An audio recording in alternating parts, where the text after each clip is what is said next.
మరి నా యొక్క జీవితంలో గతములో యేసు ప్రభువు వారిని ఎరగక మునుపు నా జీవితం ఏ విధంగా నడిచిందో,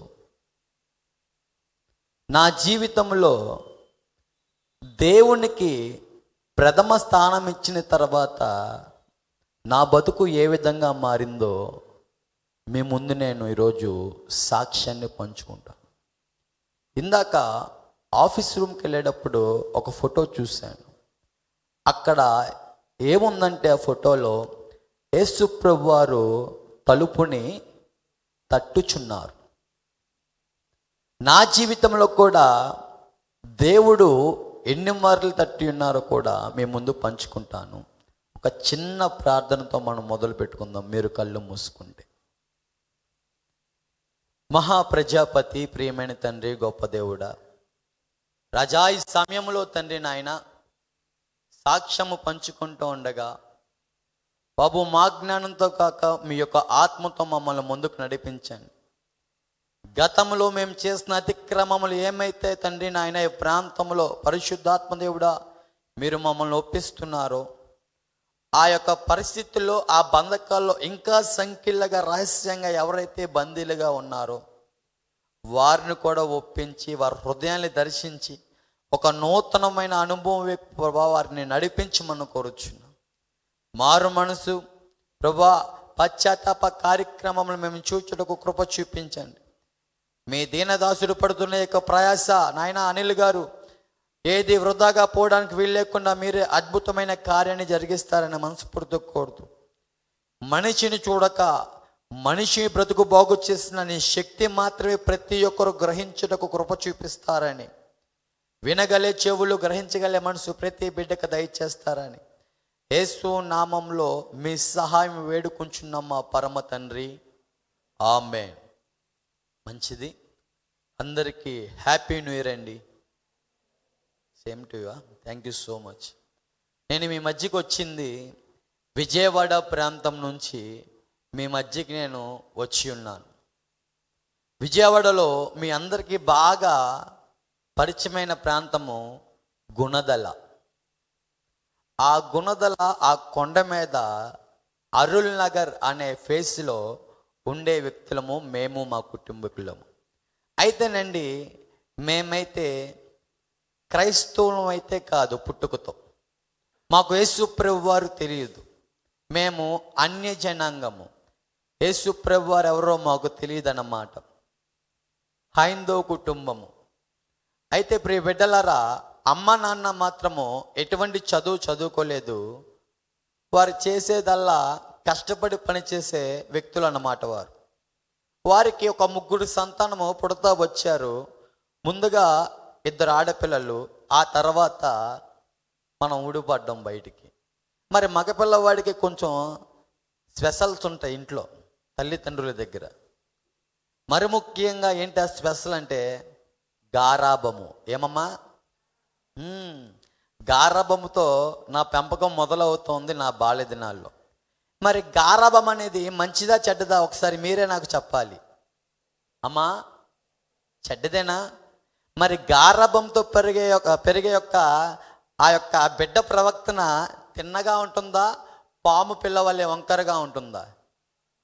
వంకరగా ఉంటుంది కదండి. అంటే తుంటరిగా అల్లరి చిల్లరిగా జీవించే వ్యక్తిని అన్నమాట బాల్య దినాల నుంచి. అయితే పెద్దవారికి ఎటువంటి రెస్పెక్ట్ ఇచ్చే రకమైతే కానే కాదు. నా తల్లిగారు ఎంతో ప్రేమ చూపిస్తున్నారు. ప్రేమతో పాటు గారాబంతో కూడా పెంచుతూ వచ్చారు.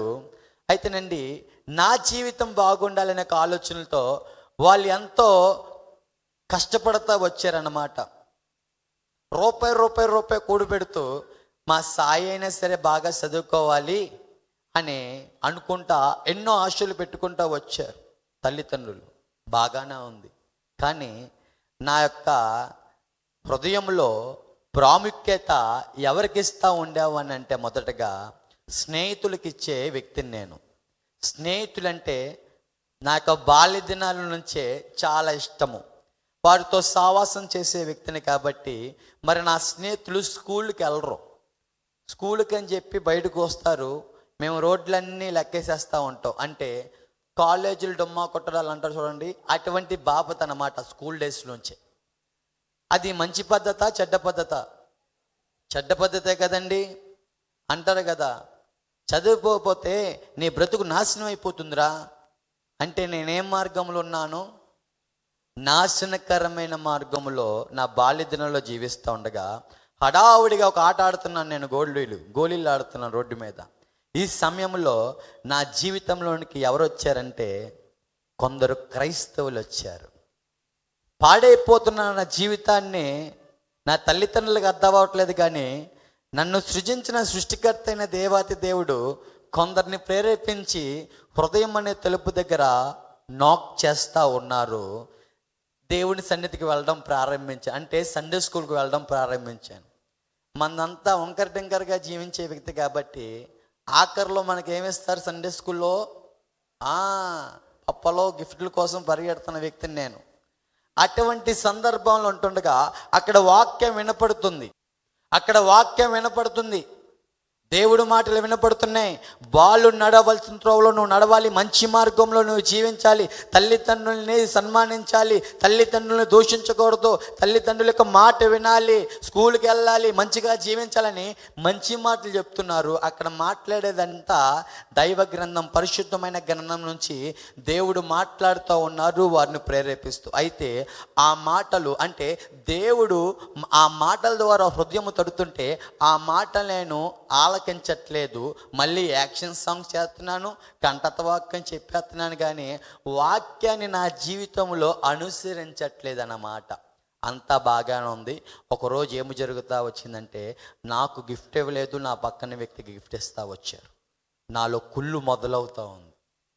ఆ కుళ్ళు ఏం చేస్తూ ఉందంటే, నాకే గిఫ్ట్ ఇవ్వలేదా అని ఆ యొక్క ప్రవర్తనతో ఇంత రాయి ఇసిరేసి సన్నిధి మీద, దైవజనుల మీద అక్కడి నుంచి నేను బయటకు వచ్చేసాను. దేవుడు బాల్య దినాల్లో ఏం చేస్తున్నారు నా జీవితంలో? హృదయం అనే తలుపు తట్టారు, ఆహ్వానం పలకలేదు. ఇందాక అన్నగారు ఒక చక్కని మాట చెప్పారు, దేవుడు బలవంతంగా భక్తి చేపించరు, ఆయన్ని పూర్ణ ఆత్మతోనూ సత్యముతోనూ ఏమి చేయాలండి? ఆరాధించాలి కదా. అయితే దేవుడు ఎవరి జీవితంలోనికి బలవంతంగా రారు, కానీ ఎవరైతే ఆయన తడుతున్నప్పుడు హృదయం అనే తలుపు తెరిచి హృదయంలోనికి ఆయనకు అవకాశం ఇస్తారో వారి జీవితాలు ఏమవుతాయని చెప్పారు దైవజనులు ఇందాక? వెలిగింపబడతాయి, ఫలింపబడతాయి, జీవితాలు బాగుంటాయని చెప్పారు. బాగానే ఉంది. అయితే నేను అవకాశం ఇవ్వలేదు. అయితే ప్రియ బిడ్డలారా, ఆ సమయంలో నేను బాగా ఎడిక్ట్ అయ్యే దేనికంటే టీవీలకు అన్నమాట. ఈ జనరేషన్లో అందరి చేతిలో స్మార్ట్స్ వచ్చాయి, కానీ ఫోన్లు. ఆ జనరేషన్లో మాకు టీవీలు ఎక్కువ, ఆ టీవీల్లో చూసే సందర్భాలు ఎక్కువ అన్నమాట. మరి ముఖ్యంగా ఆ సినిమాలు చూసే నేను ఆ సినిమాల్లో జరిగేదంతా నిజమనే ఒక భ్రమలో జీవిస్తున్నాను. మరి సినిమాల్లో జరిగేవి కల్పితమా నిజమా అమ్మా? కొన్ని నేను అడుగుతూ ఉంటాను, మీరు అప్పుడప్పుడు నాకు రెస్పాన్స్ అవుతూ ఉన్నాను. ఏంటమ్మా కల్పితమా కాదు చెల్లి? మరి టీవీలో జరిగే కూడా కల్పితలే కదా, సీరియల్లో జరిగేవి కూడా కల్పితలే కదా, అవునా కదా? మరి అక్కడ గమనిస్తుంటే ఈ మనిషికి అర్థం అవ్వట్లేదు సీరియల్ ఒక కల్పితమని. వారేదో పుట్టకోడికి ఆ సీను పండడానికి ఏదో రాసుకొని ఏడిచేస్తూ ఉంటారు, ఏడుపు రాకపోయినా. ఎక్కడ? సీరియల్లో, బయట కాదండోయ్, సీరియల్లో. కానీ ఆ సీరియల్ చూస్తున్న ఈ మనిషి మాత్రం ఆ సన్నివేశం చూసి ఆ ఎమోషన్స్లో ఏమి రాసుకోకుండా ఏమవుతుంది? ఏడిచేస్తుంది. అంటే మనిషికి నటన అనే గ్రహింపు లేదు. సినిమాలు చూస్తున్న నేను నటన అనే గ్రహింపు నా జీవితంలో కూడా లేదు. ఆ సినిమాల్లో చూస్తున్న ఒక ప్రేమ ఉంది, చూశారు? ఆ వ్యర్థమైన ప్రేమ, ఆ ఓయరూముల ప్రేమ, ఆ యొక్క మనిషిని నాశనం చేసే ప్రేమ ఉంది, చూశారు? ఆ ప్రేమను నేను చూడడం మొదలు పెడతా ఉన్నాను. అదే కాబోలు నిజమైన ప్రేమ అంటే అని నా హృదయంలో ఎవరినైనా ప్రేమించాలి అనే కోరిక మొదలవుతోంది. ఆ ప్రేమ నా జీవితంలో మొలకెత్తుతా వచ్చింది. ఆ అట్రాక్షన్ సమయంలో, ఆ ఏజ్లో ఒకరిని ప్రేమించడం జరిగిందండి. ఆ రోజు నా దగ్గరికి వచ్చి ఎవరైనా, తమ్ముడు ప్రేమ అంటే ఏంటో ఒకసారి చెప్పవా అంటే బెక్కమ్మ వేసుకుని చూస్తూ ఉండేవాడినేమో. వాస్తవానికి ప్రేమ అనే మాటకి అర్థం తెలియని బ్రతుకు.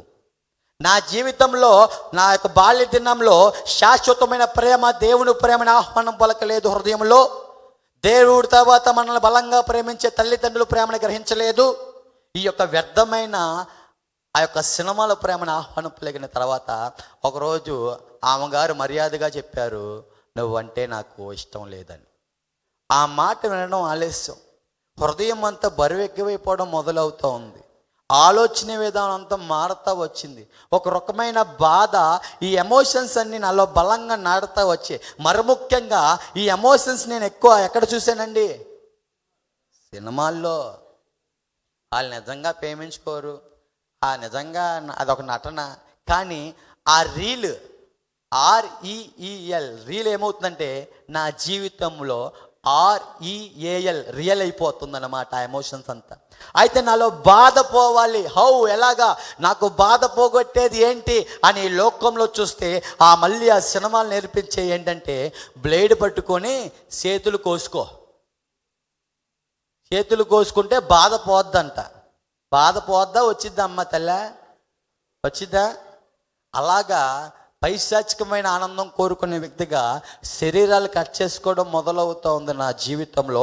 ఆమె దూరం అయిపోయింది అనే ఆలోచనతో, ఆ విధానంతో ఈ సినిమాల్లో ఆ హీరో ఏ విధంగా అయితే మత్తు పదార్థాల దగ్గరికి పరిగెడతా ఉంటాడో నేను కూడా అవే మత్తు పదార్థాలకి యవ్వన ప్రాయంలో పరిగెట్టడం మొదలుపెట్టినప్పుడు, అప్పటి వరకు నా తల్లిదండ్రులు బంగారు సాయి కుమార్ అని పిలిచారండి. నేను పెట్టుకున్నాను బెజవాడ బ్యాడ్ బాయ్ సాయి. మరి మీ ఊర్లో బ్యాడ్ బాయ్ని ఏమని పిలుస్తారండి తెలుగులో? మంచోడా? ఆదివారం అన్నదానం చేస్తాడా? చెప్పాలండి. చెడ్డ అబ్బాయి కదా. మరి ఇక చెడ్డ అబ్బాయికి ఉన్న క్వాలిటీస్, ఆ ప్రేమ విఫలం అయిపోయింది. జుట్టులు పెంచడాలు, మీసాలు పెంచడాలు, ఇంకా ఎలా పడితే అలా జీవించడం ప్రారంభిస్తూ ఉన్నాను. ఈ జుట్టు పెంచే కార్యక్రమం ఎక్కడ చూశాను చెప్పండి? ప్రేమ విఫలమవుతా అయ్యగారు ఏమవుతున్నారు? ఇలా గెరజాలు పెంచుతున్నారు. ఇంకేమవుతుంది? శరీరాన్ని కట్ చేసుకుంటున్నారు. ఇంకేమవుతుంది? ఈ యొక్క మత్తు ప్రపంచమే సమాధానం ఇస్తుంది అనుకుంటూ చేతిలో ఒక గ్లాస్ వచ్చింది, వేళ మధ్యలో ఒక సిగరెట్ వచ్చింది. కానీ సినిమాలకు ముందరొచ్చినాయి నేను చూడట్లేదు. ఏమొస్తాయండి? మద్యపానం, ధూమపానం, ఆరోగ్యానికి హానికరం. సినిమా మొత్తం చూస్తున్నాను కానీ మొదటొచ్చే హెచ్చరిక మాత్రం నేను గమనించట్లేదు అన్నమాట. అటువంటి పరిస్థితుల్లో నేను చేస్తుంది తప్పు అని గ్రహింపు లేకుండా ఆడవారితో కూడా ఆ యొక్క గంజాయిని, ఆ మత్తుకు బానిసైపోయిన నేను ఇదే ఏజెన్సీ ప్రాంతాల నుంచి తరలిస్తూ ఇంకా వాడితోనే 24/7 వాడితో గడపడం మొదలు పెడతా ఉన్నాను. ఎంత యాటిట్యూడ్ అంటే, ఆ ఫోటో చూస్తున్నారా మీరు? అది పెళ్లి మండపంలో ఉన్న ఫోటో. ఆ ఫోటోలో వెనకమాల ఎర్రసారి కట్టుకున్న ఆమె పెళ్లి కూతురు. నేను స్టేజ్ మీద కూర్చొని సిగరెట్ తాగుతున్నాను అనమాట. అంత యాటిట్యూడ్తో నా ఇష్టం, నా జీవితం అని ఎదుటివారిని గాయం చేస్తూ, నన్ను నేను గాయం చేసుకుంటూ, నా బ్రతుకుని పాడు చేసుకుంటూ 24/7 ఆ వ్యసనాలతోనే సావాసం చేస్తున్నాను. దేనికోసం ఈ ప్రయాస? హృదయంలో బాధ పోవాలి, నెమ్మది వచ్చేయాలి అనే ఒక ఆలోచనలతో వాటితో సావాసం చేస్తూ ఉన్నాను కదా. ఇంకా ఈ లోకంలో ఏమైతే సోషల్ మీడియా ఉందో, ఫేస్బుక్, ఇన్స్టాగ్రాము, టిక్టాక్లు, వీటిల్లో ఫోల్డర్స్ ఓపెన్ చేసి నా అవతారం ఎలా ఉండేదంటే, ఎక్కడ పూసలో ఇక్కడ కనబడుతుందండి స్టారు, అన్నకు కనబడింది ఎదరానికి. క్రిస్మస్ స్టార్ కాదు, స్టార్. ఈ స్టార్ నుంచి నా యొక్క మోకాల వరకు ప్రతి చోట పచ్చబొట్లు వేపించేసుకుంటూ నా శరీరం అంతటిని పాడు చేసుకుంటున్నాను. నేను అనుకుంటున్నాను స్టైల్ అనుకుంటున్నాను. నేను డాంబికంగా జీవించాలి, నా లెక్క మార్చాలి, ఇంకా ఎలా జీవించకూడదు, బ్యాడ్ బాయ్ వల్ల జీవించాలి, బ్యాడ్ బాయ్ అంటే బెజవాడ మొత్తం తెలియాలి అనే గర్వపు ఆలోచనలు మొదలవుతూ ఉన్నాయి. నా శరీరం అంతా టాటూలతో నింపుకోవడం మొదలు పెడతా ఉన్నాను. మళ్ళీ ఎలాంటి ప్యాంటులు? బొక్కలు కన్నాల ప్యాంట్లు అన్నమాట, టాన్ జీన్స్ అంటున్నాను. అప్పుడు నా పక్కన అడుక్కున్నవారు నడిస్తే వారి యొక్క బట్ట తీరు మాత్రం బాగుండేది. ఆ క్యాప్షన్ చదవండి, జూమ్ చేసి ఒకసారి.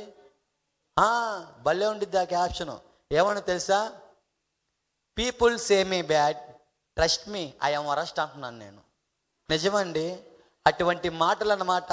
అటువంటి మాటలతో నన్ను నేనే ఏదో రకంగా గాయం చేస్తూ మొత్తానికి ఒక పేరు తెచ్చేసుకున్నాను. బెజవాడ బ్యాడ్ బాయ్ సాయ్ అంటే గంజాయి, గంజాయి అంటే బ్యాడ్ బాయ్ సాయ్. మరి చెప్పండి, ఇటువంటి అలంకరణతో ఉంటే ఏ తల్లిదండ్రులైనా హ్యాపీగా ఫీల్ అవుతారంటారా? ఫీల్ అవుతారమ్మా? మరి మా అమ్మగారు ఎవరంటే ఒక ముత్తైదు. ముత్తైదు ఎవరంటే ఏ ఫంక్షన్ జరిగినా సరే ఆడావిడంతా ముత్తైదు గారిదే ఉండిద్ది అనమాట. కొంచెం పెద్ద రకం అనమాట, కొంచెం రెస్పెక్ట్ ఇస్తారు మా యొక్క ప్రాంతంలో మా అమ్మగారికి. అయితే ఏ ఫంక్షన్కి వెళ్ళినా అంటున్న మాటలంటే, మీ అబ్బాయి బ్రతుకేంటి, వాని యొక్క జీవిత విధానం ఏంటి, అదేం అవతారం అమ్మా, చిచ్చి ఇటువంటి వ్యక్తి నాకు అన్నారు మీరు. ఎవరి మాట లెక్క చేయడేంటి మీ అబ్బాయి? నిజమే, ఎవరి మాట లెక్క చేయట్లేదు అనమాట. ఒక మూర్ఖపు అయిన ఆలోచనలు. ఏ విధంగా తెలుసా? నా ఇష్టం నా జీవితం అంటున్నాను. తల్లిదండ్రులు బాధపడుతున్నారు, అరే సాయి ఎక్కడికి వెళ్ళినా తల ఎత్తుకోలేకపోతున్నాం, సిగ్గుతో తలదించుకుంటున్నావు నాయన అని అంటా ఉంటుంటే, ఎవడ కనమన్నాడే నిన్ను, నేనేమైనా కనమన్నానేంటి, నేను చెప్పాను నేను కనమని అని అజ్ఞానంగా మాట్లాడుతూ వారి హృదయాన్ని బాధపరుస్తున్నాను అన్నమాట. తల్లిదండ్రులను దూషించడం ప్రారంభిస్తూ ఉన్నాను. ఆ విధంగా నా ప్రవర్తన ఉంది కదండి. ఆ గంజాయి దూర ప్రాంతాల నుంచి అమ్ముతూ యవనస్తుల్ని అట్రాక్ట్ చేస్తూ వారి శరీరాల్ని వారి జీవితాల్ని పాడు చేయడం మొదలు పెడతా ఉన్నాను. నేను అనుకుంటున్నాను, ఈ శరీర కోరికలు తీర్చుకుంటే, ఆ లస్ట్ తీర్చుకుంటే అందులో ఆనందం ఉందనుకుంటూ పరిగెడుతున్నాను అన్నమాట. నా ప్రయాస అంతా దేనికోసం అంటే, నాకు పీస్ కావాలి. ఏ మత్తులో దొరుకుతుంది, ఏ గంజాయిలో దొరుకుతుంది, ఏ డ్రగ్గులో దొరుకుతుంది, ఏ వ్యభిచార గృహాల్లో దొరుకుతుంది, ఏ డబ్బులో దొరుకుతుంది అనుకుంటూ ఈజీ మనీ అలవాటు పడిపోయి ఇంకా ఈ కుటుంబాన్ని పట్టించుకోకుండా నా ఇష్టపరంగా 24 గంటలు స్నేహితులతోనే గడుపుతున్నాను. ఎందుకు? నా హృదయంలో ఎవరికి ప్రయారిటీ? స్నేహితులకండి. కన్న తల్లిదండ్రులను పట్టించుకోవట్లా. నా తల్లి ఫీజుకి డబ్బులు లేకపోతే వారి కాళ్ళు వీరి కాళ్ళు పట్టుకొని కాన్వెంట్ స్కూల్లో వేలకు వేళ ఫీజులు కట్టింది. ఆ యొక్క గ్రహింపేం లేదు. నేను ఎంజాయ్ చేస్తున్న ఒక భ్రమలో నన్ను నేను నాశనం చేసుకుంటూ ఆ విధంగా జీవిస్తున్నాను. మరి డబ్బులు కావాల్సి వస్తే మేము వెళ్ళేది రాజకీయ నాయకుల వెనకమాల వెళ్ళిపోయి ఒక రౌడీ వల్లే బిహేవ్ చేయడం, చుట్టూరు 10 మంది కర్రాలు వేసుకొని ఎలా పడితే అలా జీవించే వ్యక్తులు.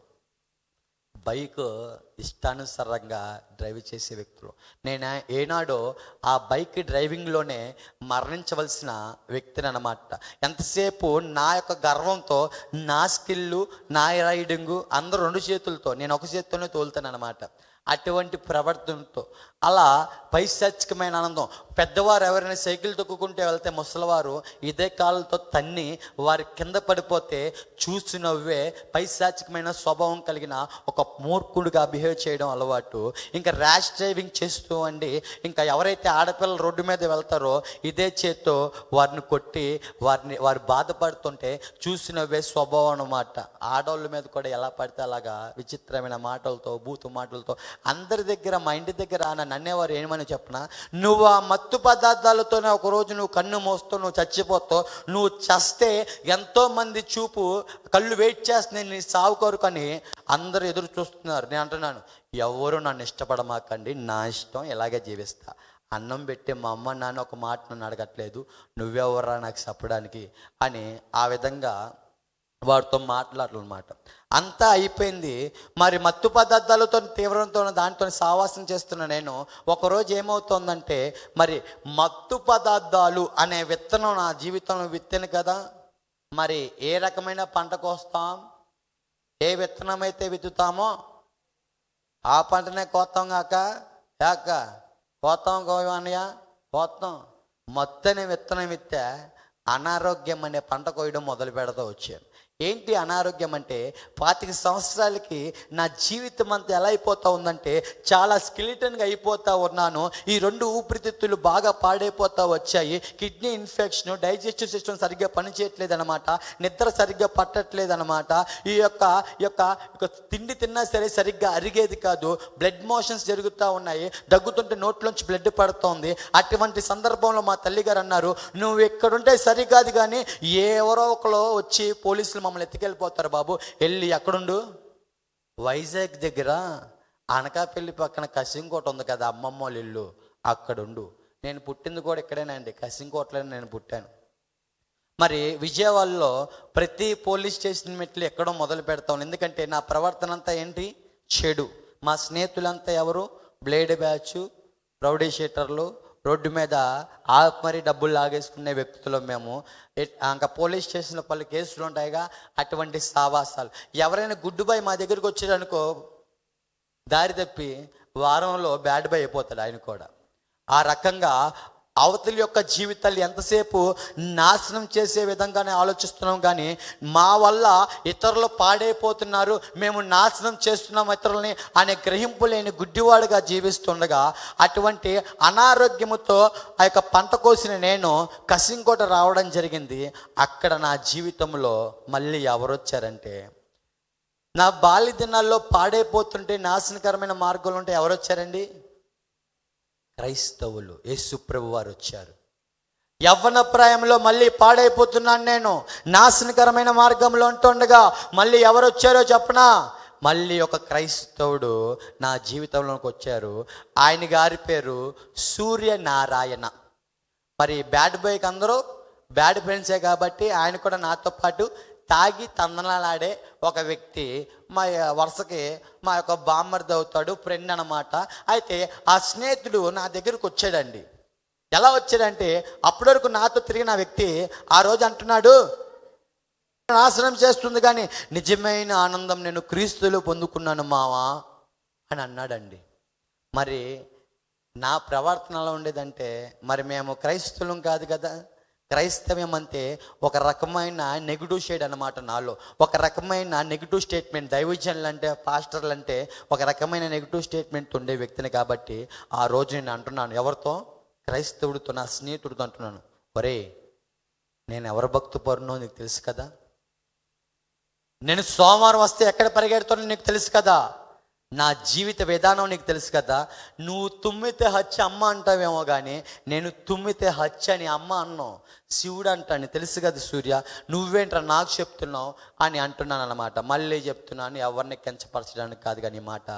మొన్న ఈ మధ్య యూట్యూబ్లో ఒక నపంసకురాలని చూసాం మనం, అఘోరి చూసామా చూడలేదా మీరు? బాగా ట్రెండింగ్ అయిపోయారు మొన్న ఆమె, చూసారా? ఆమె ఏ విధంగా అలంకారంతో ఉందో, గతంలో నేను కూడా అటువంటి అలంకారంతో రోడ్ల మీద తిరిగేసే వ్యక్తిని అన్నమాట. అయితేనండి, అటువంటి అలంకారంతో నేను శివరాత్రి వచ్చినప్పుడు అది నా రాత్రిలాగా ఫీల్ అయిపోతున్నాను అన్నమాట. ఆ రకంగా ఈ పొట్ట మీదేమో శివుడు పచ్చబొట్టు ఉంటుంది, ఈ మెడ మీదేమో శివలింగం పచ్చబొట్టు ఉంటుంది, ఖచ్చితంగా మెడలో రుద్రాక్ష ఉండాలన్నమాట. అటువంటి భక్తి చేసే ఒక వ్యక్తిని అనమాట. ఆ రకమైన అలంకరణ ఏది ఎడిటింగ్లు కాదు కానీ ప్రతిదీ పూసేసుకునే వ్యక్తిని అనమాట. ఆ విధంగా జీవిస్తుండగానండి ఒకరోజు ఏమవుతుందంటే, నా స్నేహితుడు అంటున్నాడు, ఎవరు? క్రైస్తవుడు చెప్తున్నాడు, సాయి పాడైపోయిన జీవితాల్ని బాగు చేయగల సత్తా అది కేవలం యేసు ప్రభు వారికి మాత్రమే ఉంది. యేసు ప్రభు వారు పాడైపోయిన జీవితాన్ని బాగు చేయడానికి ఈ లోకానికి వచ్చి ఉన్నారు. ఆయన నీకు అవకాశం ఇస్తున్నాడు సాయి అని ఆ యొక్క స్నేహితుడు నాతో పంచుకుంటున్నాడు. నేనేమో ఆ మాటలు ఆలకించకుండా, పోరా హల్లెలూయా బ్యాచ్గా, మాకు లేరా, మాకు తెలీదా, మేము చేసే భక్తి కదా, నువ్వేంటి నాకు చెప్తున్నావు, పోరా రే అనుకుంటూ ఒక నెగిటివ్ స్టేట్మెంట్తో నా స్నేహితుడిని అవాయిడ్ చేస్తున్నాను. అయితే నా స్నేహితుడి జీవితం మారింది. ఆ మార్పు ఎవరు చూస్తున్నారండి? చుట్టుపక్కల అందరూ చూస్తున్నారు, మా బంధువులు చూస్తున్నారు. వారు అంటున్నారు, నీతో పాటు తిరిగిన వ్యక్తి చూడు ఏ విధంగా తన జీవితాన్ని యేసు ప్రభు వారు బాగు చేశారో, తనతో పాటు నువ్వు కూడా ఎక్కడికి వెళ్ళు, దేవుని మందిరానికి వెళ్ళొచ్చుగా, దేవుడు నీ బతుకు కూడా బాగు చేస్తాడు. ఎందుకురా ఇలా పాడు చేసుకుంటావు? మీ అమ్మ నాన్నకి ఎంత పేరుందో తెలుసా మన వంశంలో, నువ్వేంట్రా అని ఇలాగా అందరూ మాట్లాడుతుంటుంటే, వారు మంచి చెప్తుంటే ఆ మంచి నాకు ఎక్కక ఇదే నోటితో వారి వయసుతో సంబంధం లేకుండా పచ్చి బూతులు మాట్లాడుతున్నాను అటువంటి వ్యక్తిని అన్నమాట. అయితే అక్కడున్న హాస్పిటల్ ఏమైతే అనకాపల్లిలో ఉన్నాయో అవన్నీ తిరిగేస్తున్నాయి. ఎందుకంటే శరీరం అంతా ఏమైందండి, బలహీనం అయిపోతుంది కదా. ప్రాణం మీద తీపి భయముతో నాకేదో జరిగిపోతుంది అనే ఆలోచనలతో ఇక తల దగ్గర నుంచి అరికాల వరకు ప్రతి స్కానింగ్ చేపించేసుకుంటా ఉన్నాను. వారిచ్చే కోర్సులు మింగుతూ ఉన్నాను. వారు చెప్తున్నారు ఆ ఇన్ఫెక్షన్ ఈవెంట్స్ అన్నీ అయిపోయినాయి, లోపల సామాన్లన్నీ వెళ్ళిపోయినాయి, సర్దుకోని ఇంకా అనుకుంటూ అంటా ఉన్నారు.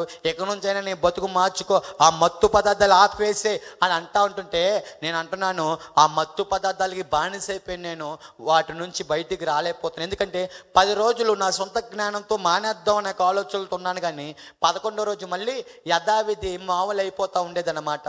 అయితే నా స్నేహితుడు చెప్తా ఉండేవాడు, దేవుడు స్వస్థపరుస్తాడు సాయి, ఒక్క అవకాశం ఇవ్వవా, దేవుని సన్నిధికి రామావా, దేవుడిని బతుకు బాగు చేస్తాడు. అరే ఎంతోమంది యవనస్తులు పిట్టలు రాలిపోతున్నారు ఆ రోడ్ల మీద. నువ్వు నేను ఇంకా ఉన్నామంటే దేవుడి కాపుదల, దేవుడు అవకాశం ఇస్తున్నాడు. ఎక్కడైనా సరే నీ బ్రతుకు మార్చుకోమని సాయి అవకాశం ఇస్తున్నాడు. అవకాశం సద్వినియోగం చేసుకో. అవకాశం సద్వినియోగం చేసుకోక ఎంతోమంది కాలగర్భములు, ఎంతోమంది యవనస్తులు అపవాది గర్జించే సింహం వలె గర్జిస్తూ దొరికినట్టు మింగేస్తున్నాడు. తమ్మం మీదకి వెళ్తే యవనస్తుడు బ్యానర్లే కనబడుతున్నాయి మనకి అని నా స్నేహితుడు హెచ్చరిస్తున్నాడు. హెచ్చరించేది ఎవరండి? దేవుడు ఆ బిడ్డను ప్రేరేపించి నాతో మాట్లాడుతున్నారంటే హృదయం అనే తలుపు తడుతున్నారు. నువ్వు నాశనకరమైన మార్గంలో ఉన్నావు, ఇగో సరైన మార్గంలో యేసు మార్గంలో రా అని ఆహ్వానం పలుకుతుంటే ఆ యొక్క ఆహ్వానాన్ని నేను ఆలకించట్లేదు అనమాట. మళ్ళీ ఎక్కరిస్తూ ఉండే నేను ఎలా ఉన్నవాడినంటే, డిసెంబర్ 25 ఏంటక్క అమ్మ, యేసు ప్రభు వారి యొక్క జన్మదినం జరుపుకుంటాం మనం అందరం. అది ప్రపంచమంతా జరుపుకుంటారు కదండి. 24వ తారీఖు డిసెంబర్ మాత్రం నేను ఒక్కనే జరుపుకుంటాను. అది నా యొక్క జన్మదినం అన్నమాట. నేను అంటున్నాను, ఒరే 24వ తారీఖు పోస్ట్ నేను పుట్టాకే 25వ తారీఖు మీ దేవుడు పుట్టారా అని ఈ విధంగా ఎక్కిరిస్తూ ఉండేవాడిని. దేవుని పోస్ట్ నేను, సెకండ్ మీ దేవుడు అని హేళన చేస్తూ ఉండేవాడిని. కానీ క్రీస్తు ఎవరో, యేసుప్రభు వారు ఎందుకు ఈ లోకానికి వచ్చిన్నారో అని ఎటువంటి గ్రహింపు లేకుండా జీవిస్తున్న నేను అన్ని హాస్పిటల్ అయిపోతూ ఉన్నాయి. ఆ తర్వాత నా స్నేహితుడు పిలుస్తున్నాడు, ఒక్క అవకాశం మామ నా దగ్గర రారా అంటున్నాడు. అయితే ఆ యొక్క మాటలు భరించలేక, నా రిలేటివ్స్ మాటలు భరించలేక అయిష్టంగా స్వార్థముతో ఆరోగ్యం వచ్చాలనే ఆలోచనతో దేవుని మందిరానికి వెళ్ళడం ప్రారంభించాను. అయితే ఈసారి వెళ్ళడం ఎలా అంటే, చెప్పాను కదా అన్నీ మనకి ఏ ప్యాంట్లు చెప్పాలి, కన్నాలు ప్యాంట్లు అన్నీ ఎదర ఉంటాయి. నాకేమో వెనకమల్లి సింపేసుకుంటాం అలవాటు అనమాట. అటువంటి ప్యాంట్లతో స్టడ్ పెట్టుకొని ఇంత జుట్టేసుకొని దైవజనుల దగ్గర కూర్చున్నాను నేను. దైవజనుల దగ్గర కూర్చుంటే వారు అంటున్నారు, అయ్యా ఎందుకు మీ జీవితాన్ని ఎలా పాడు చేసుకుంటున్నారు? దేవుడికి అప్పచెప్పచ్చు కదా మీ జీవితాన్ని, మీ హృదయంలో దేవుడికి స్థానం ఇవ్వచ్చు కదా. దేవుని ప్రేరణలక మీ మీద గొప్పగా ఉంది బాబు, మీకోసం మేము కన్నీరు కారుస్తున్నాం, మీకోసం మేము ప్రార్థన చేస్తున్నాం నాయన అని దైవజనులు ఎంతో ప్రేమతో మాట్లాడుతూ ఉంటుంటే వారి మాటల్ని లెక్క చేయట్లేదు. అది కాక వారు పరిచర్య ముగించుకొని అర్ధరాత్రులు 2ంటికి 3ంటికి తిండి తిప్పలు లేకుండా సువార్త పరిచర్లో కవొత్తువలే వారు కరిగిపోతూ వారి జీవితాన్ని సాక్రిఫైస్ చేస్తున్న దైవజనుల్ని రోడ్డు మీద గాలి తిరుగులు తిరిగే నేను ఇంటికి వెళ్లకుండా ఇదే నోడుతో పచ్చి బూతులు తిడతా ఉన్నానన్నమాట. సూర్య ఫొటోస్లో అయ్యగారి ఫోటో ఉండి చూడనమ్మా. అలాగా ఆ యొక్క సన్నిధికి వెళ్ళాను నేను. కృపా మినిస్ట్రీస్ అయ్యగారు నడిపించే సంఘం పేరు. ఆ రోజు తిమోతి అంటున్నాడు, దేవుడు మాట్లాడతాడు, చెవుతో ఆలకించు. నేనేం చేస్తున్నాను దేవుని సన్నిధిలో? మీకు అర్థమైపోవాలి ఇప్పటికి ఏం చేస్తున్నానంట. చాటింగ్ చూసుకుంటున్నాను. ఎన్ని లైకులు వచ్చాయి నా మురికి మొహానికి, నా వాట్సాప్ స్టేటస్ ఎంతమంది చూశారు, నా అన్నీ ఎవరు చూశారు, ఈ పనికిమాల లైకుల కోసం కామెంట్ల కోసం తాతాలాడిపోతా ఉన్నాను అన్నమాట. దేవుడు వాక్యం మాత్రం వినట్లేదు. దైవజనులు మాట్లాడుతున్నారు, దైవజనులు ప్రేరేపించి దేవుడు మాట్లాడుతున్నారు. నువ్వు సరైన మార్గంలో లేదు, నీ రహస్య పాపాలన్నీ దేవుని ఎరుగుడు, నీ బ్రతుకు మార్చుకో, మారు మనసు పొందుకో, దేవుడు నీకోసమే వచ్చారంటే ఆ మాటలు నేనేం వినట్లేదండి. ఎంతసేపు ఇక్కడ నుంచి వింటున్న నేను ఈ చెవుతో విడిచిపెట్టేస్తున్నాను అనమాట. దేవుని సన్నిధికి వస్తున్న యవనస్తులు మొదటగా ఎవరితో సావాసం చేయాలి? దేవునితో, ఆ తర్వాత పరిశుద్ధులతో సావాసం చేయాలి. అవునంటారా కాదంటారా? లేఖనాలు ఏవేగా ఘోషిస్తున్నాయి. అయితే నేను తిమోతితో సావాసం చేయట్లేదు, కానీ లోకంలో తిరిగే స్నేహితులతో సావాసం చేస్తున్నాను. రానే వచ్చింది ఒక ఫోన్ కాల్, హలో ఎక్కడున్నావన్నా, నేనా చర్చిలో ఉన్నారా, చర్చిలో ఏం చేస్తావులేపా బయటకు పోదాంపా అంటే తన్నితికి విలువ ఇవ్వకుండా, దైవజనులు నిలబడి వాక్యం చెప్తున్నారు ఆయనకి విలువకుండా అక్కడి నుంచి బయటికి పోయిన ఒక ఆదివారం పూట, ఆ రోజు కారులో వెళ్తున్నాం అండి ఏజెన్సీ ప్రాంతానికి, మత్తులో తూలిపోతున్నాం. కారు ఒకేసారి ఏజెన్సీ ప్రాంతంలో బోల్తా పడిపోయి అదిగో ఆ విధంగా డ్యామేజ్ అయిపోతే అందరూ అనుకున్నారు చచ్చిపోయారు వీళ్ళందరూ. కారు బాగా డ్యామేజ్ అయిపోయింది. లోపల ఉన్న మాకు మాత్రం చిన్న గీత కూడా పడలేదండి, బాగానే ఉన్నాను నేను. అయితే ఆ రోజు ఆ ఫోటో చూసుకున్న నేను నా తిమోతి స్నేహితుడి దగ్గరికి వెళ్ళి క్రైస్తవుడి దగ్గరికి అంటున్న మాట ఏంటంటే, చూసావా ఫోటో చూడు, ఆ యొక్క బండి ఎలా అయిపోయిందో, ఏం గాల నా లక్ ఇదంతా అంటున్నాను. నాకు ఎక్కడో సుడు ఉందిరా అంటున్నాను. నేను ఇంట్లోంచి బయటకు వచ్చేటప్పుడు ముద్దులు పెట్టుకుంటా కదా నేను అనుకునేవాడిని, అందరు దేవుళ్ళు ఒకటేలే, అందులో యేసుప్రభు వారు కూడా ఒకటేలే అనుకుంటూ సిలువ మీద యేసుప్రభు వారు బొమ్మ కనపడుతుంటుంటే ఆ బాబుదన్నమాట అందరిలో అసలు యేసుప్రభు వారు సిలువ మీద ఎందుకు వేలాడారు అనే గ్రహింపు లేదు, ఆయన గురించి ఆలోచించట్లేదు అన్నమాట. ఆ రకంగా డాంబికమైన మాటలతో అంటుంటే నా స్నేహితుడు క్రైస్తుడు అంటున్నాడు, ఇది నీ లక్కు కాదు. ఎంతోమంది యవనస్తులు మన కళ్ళ ముందు మన స్నేహితులు మరణిస్తూ ఉన్నారు, కానీ ఇంకా నీవు బతుకున్నావంటే అది కేవలము దేవుని యొక్క మహాకృప, లక్కు కాదు. నీ వెనకమాల ఇగో ప్రార్థన కంచె ఉంది, గుర్తుపెట్టుకో అంట ఉన్నారండి. ఆ మాటలు నేను లెక్క చేయట్లా. మరి ముఖ్యంగా నా కొరకు ప్రార్థన చేసే వ్యక్తుల్లో ముఖ్యమైన వ్యక్తి ఎవరంటే మా అమ్మమ్మ గారు అన్నమాట. ఆమె క్రైస్తవురాలు, దేవుణ్ణి విశ్వసించారు. నా బాల్యం నుంచి ఆమెను చూస్తున్నాను నేను. ఒకటే మొర, మా మనవన్ని ఏదో విధంగా బాగు చేసే ప్రభువా, పట్టుకో ప్రభువా అని మా అమ్మమ్మ విజ్ఞాపన చేస్తూ ఉంటుంటే ఆ మాట నాకు వినపడితే చిరాకు వస్తూ ఉండేదన్నమాట.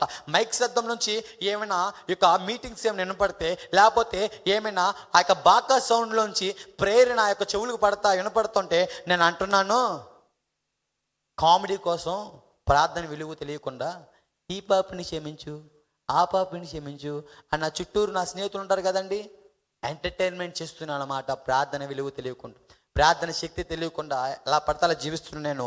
అయితే ఆ యొక్క సన్నిధికి ప్రతి ఆదివారం వచ్చేస్తున్నాను అనమాట. ఎలాగా ప్రతి ఆదివారం వచ్చేస్తున్నానండోయ్. సన్నిధిలో మరి ముఖ్యంగా చేసేది ఏంటి? ముఖ్యంగా ఆరాధన. అవునంటారా కదంటారా? మనం ఇప్పుడు పాడుకున్నాం కదండి, ఆరాధన చేస్తున్నారు. ఆహా, నేను కూడా గుంపులో ఒకటిగా నేను చేరి నేను కూడా ఏసయ్య అంటున్నారు, వాళ్ళు కూడా నేను కూడా గొంతు చించేసుకొని ఏసయ్యా అంటున్నాను, బాగానే ఉంది. కానీ ఇదే నోటితో బూతులు మాట్లాడుతున్నాను. మళ్ళీ ఏసయ్యా అంటున్నారు, బాగానే ఉంది. ఇదే నోటితో అపవిత్రమైన పనులన్నీ చేస్తున్నాను. ఈ శరీరము దేవుడు ఆలయం అని ఎరగక ఈ శరీరాన్ని అపవిత్రం చేసుకుంటున్నాను వ్యసనాలతో. ఈ శరీరాన్ని అపవిత్రం చేసుకుంటున్నాను అన్నమాట, జారత్వం అనే పాపముతో. మళ్ళీ ఎక్కడికి వచ్చేస్తున్నాను నేను? ఆదివారం వస్తే చెప్పాలి, దేవుని సన్నిధికి వచ్చేస్తున్నాను. దైవజనులు మాటలు చెప్తున్నారు, ఆ మాటలు ఏమి ఆలకించకుండా ఈ చెవు నుంచి వింటున్నా నేను, ఈ చెవు నుంచి వదిలేస్తున్నా తప్ప ఈ యొక్క హృదయంలోనికి దేవుడు ఎన్ని మార్లు ఆయన వాక్యం ద్వారా నాక్ చేస్తున్నా సరే, తట్టుతున్నా సరే, దేవుడు వాక్యానికి నా చెవులు పెట్టలేదన్నమాట. ఎంతసేపు మంద చెవులు వలె ఉంటుండా ఉంది. దేవుడేమో నా కుమారుడా నా ఉపదేశము ఆలకించు, నా మాట విను అని ఆయన పలుకుతూ ఉంటున్నాడు. ఆయన మాటలు మాత్రం నేను అంగీకరించట్లేదు. నాకు కాదు, ఇలా దులిపేసుకుంటున్నాను ఎంతసేపు. మళ్ళీ ఆదివారం అక్కడికి వచ్చేస్తానండి. చెప్పాలి, చర్చికి వచ్చేస్తున్నాను. అబ్బో, చర్చిలో ఉన్నప్పుడు నా పర్ఫార్మెన్స్ అప్పుడు ఉండేదండి. అబ్బో, తీవ్రమైన వేషధారణ. దైవజనులు కనపడితే అయ్యగారు వందలు అయ్యగారు అంటున్నాను. కానీ 4 గోళ్ళ మధ్య నా దైవజనుడు చూడగా నన్ను 4 గోళ్ళ మధ్య పాపపు క్రియలు అలాగే చేస్తున్నాను అనమాట.